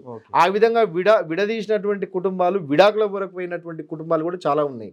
కాబట్టి వీడిని బయట నుండి బయటకే పంపించండి. వీడు ఒకవేళ నాయకుడనో లేకుంటే పెద్ద మనిషి అని చెప్పి ఇంటికి తీసుకొస్తే నీ ఇంటికే వీడు నిప్పు పెట్టేటువంటి రకం. కాబట్టి విశారదైనటువంటి ఈ సైకో కానీ మీ ఇళ్లలోకి రానివ్వకండి. మీరు ఏమైనా అభిమానం గౌరవం ఉంటే వీడిని బయట నుండి బయటకే పంపించండి. మీ ఇంట్లో ఉన్నటువంటి ఆడవాళ్ళని లోబర్చుకునేటువంటి గుణం కలిగినటువంటి వాడు వీడు. సో అలాంటి సైకో మెంటాలిటీ ఉన్న ఈ సైకోని సమాజానికి దూరంగా పెట్టండి. అందుకే నేను ఈ రాష్ట్రంలో ఉన్నటువంటి చాలామంది మేధావులకు నేను ఈ ఈ ఇన్సిడెంట్స్ అన్నీ కూడా నేను పరిగణలోకి తీసుకుని ఒక కొటేషన్ నేను తయారు చేసుకున్నాను. ఆ కొటేషన్ ఏంటంటే మేధావులందరూ కూడా దీన్ని గమనించాలి. ఇట్లాంటి సైకోలు బయటకు వచ్చి లీడర్గా చలామణి అవుతున్నారు. మనం సైలెంట్గా ఉండొద్దు, మనం బయటికి రావాలి. ఎందుకంటే సైకోలు మేధావులు మౌనం వహించొద్దు. ఓకే, సైకోలే సమాజంలో సజ్జనులుగా సమర్థులు సైలెంట్గా ఉన్నప్పుడు ఏమవుతుందంటే సైకోలే సజ్జనులుగా సంచరిస్తూ ఉంటారు. సమర్థులు సైలెంట్గా ఉంటే సైకోలు సమాజంలో సంచరిస్తూ ఉంటారు. ఓకే, సైకోలే సజ్జనులుగా సంచరిస్తూ ఉంటారు. కాబట్టి ఈ సైకో గారిని నాయకుడిగా సమాజం ఏదో గుర్తించే ప్రయత్నం చేస్తున్నది. మన మేధావులంతా కూడా బహుజనవాదులైనా సరే, దళితవాదులైనా సరే, మన సమాజంలోకి వచ్చి సమాజానికి మంచి చెడు చెప్పేటువంటి క్రమంలో ఇలాంటి సైకో గాలను మనం చెప్పాల్సిన అవసరం ఉంది. ఈ సైకో వల్ల సమాజం చాలా నష్టం ఉంది. ఇప్పటికీ ఎంతోమంది విద్యావంతులు తమ జీవితాలను ఫణంగా పెట్టి తమ జీవితాలు ఆగం చేసుకున్నారు. ఒక్కొక్కరిని కదిలిస్తే ఎవరు బయటికి చెప్పుకోలేని పరిస్థితి. ఎంతోమంది విద్యావంతులు వాళ్ళ ఒక సైంటిస్ట్ ఉన్నాడు పూణేలో. ఒక సైంటిస్ట్, ఒక మెడికల్ ఫీల్డ్లో ఒక మంచి సైంటిస్ట్ అయ్యేటువంటి ఒక మంచి విద్యావంతుడు, మాదిగ విద్యావంతుడు జీవితం మొత్తం కూడా సర్వనాశనం చేసుకొని ఓలా ఊబర్ కొట్టుకుంటూ బతుకుతున్నాడు హైదరాబాద్లో. అసలు జీవితం మొత్తం కూడా పెళ్ళిళ్ళు కాక ఏమీ చేయలేక, తల్లిదండ్రులకు ఏమీ చేయలేని పరిస్థితిలో, ఉద్యోగం లేక, చదువు లేక జీవితాన్ని చిన్నభిన్నం చేసుకున్నటువంటి ఎంతోమంది విద్యావంతులు ఉన్నారు. కాబట్టి మీరు పోతున్న వాళ్ళందరూ కూడా మీరు డిగ్రీలు కంప్లీట్ చేసుకోండి, ఉన్నత చదువులకు వెళ్ళండి, ఉద్యోగాలు చేయండి, తల్లిదండ్రులకు ఆసరాగా ఉండండి, కరెక్ట్ ఏజ్లో పెళ్ళిళ్ళు చేసుకోండి. ఓకే, ఉద్యోగస్తులు అయితేనేమో దయచేసి వీళ్ళు ఇంటికి రానివ్వకండి, మీ కాంట్రిబ్యూషన్స్ అన్నీ కూడా వేస్ట్ అవుతాయి. ఓకే, పే బ్యాక్ టు సొసైటీలో భాగంగా మీరు బహుజన్ సమాజ్ పార్టీ ఉన్నది. సో నిక్కచ్చిగా పనిచేసేటువంటి సంఘాలు ఉన్నాయి. వీటిది మాత్రం టైంపాస్ ఉద్యోగం అని చెప్పేసి ఈ సందర్భంగా ప్రతి ఒక్కరు కూడా తెలియజేస్తున్నాను. Okay, right. ఇది మొత్తానికి మీడియా సీన్ అని చెప్తున్న నిజాలు. నిజంగా విశ్వరథన్ మహారాజ్ బీసీల కోసం పనిచేస్తూ ఉంటే బీసీల కోసం పనిచేయాలి. కానీ బీసీ నాయకుల గురించి, బీసీ ప్రజల గురించి, అణగారిన వర్గాల గురించి చట్టసభలలో ప్రశ్నించే వ్యక్తులను టార్గెట్ చేయడం వల్ల ఉద్యమాన్ని బలహీనపరచడం అవుతుంది కానీ బలపరచడం కాదు. విశ్వరథన్ మహారాజ్ గురించి ఇప్పటికైనా కొన్ని నిజాలు మేము వెలికితీసే ప్రయత్నం చేసినాం. ఇంకా డీప్గా వెళ్తే బాగుండదు, ఎవరికైనా బాగుండదు అని దీంతో అర్థమవుతా ఉన్నది. చూస్తూనే ఉండండి. నేను మీ వెంకటేష్.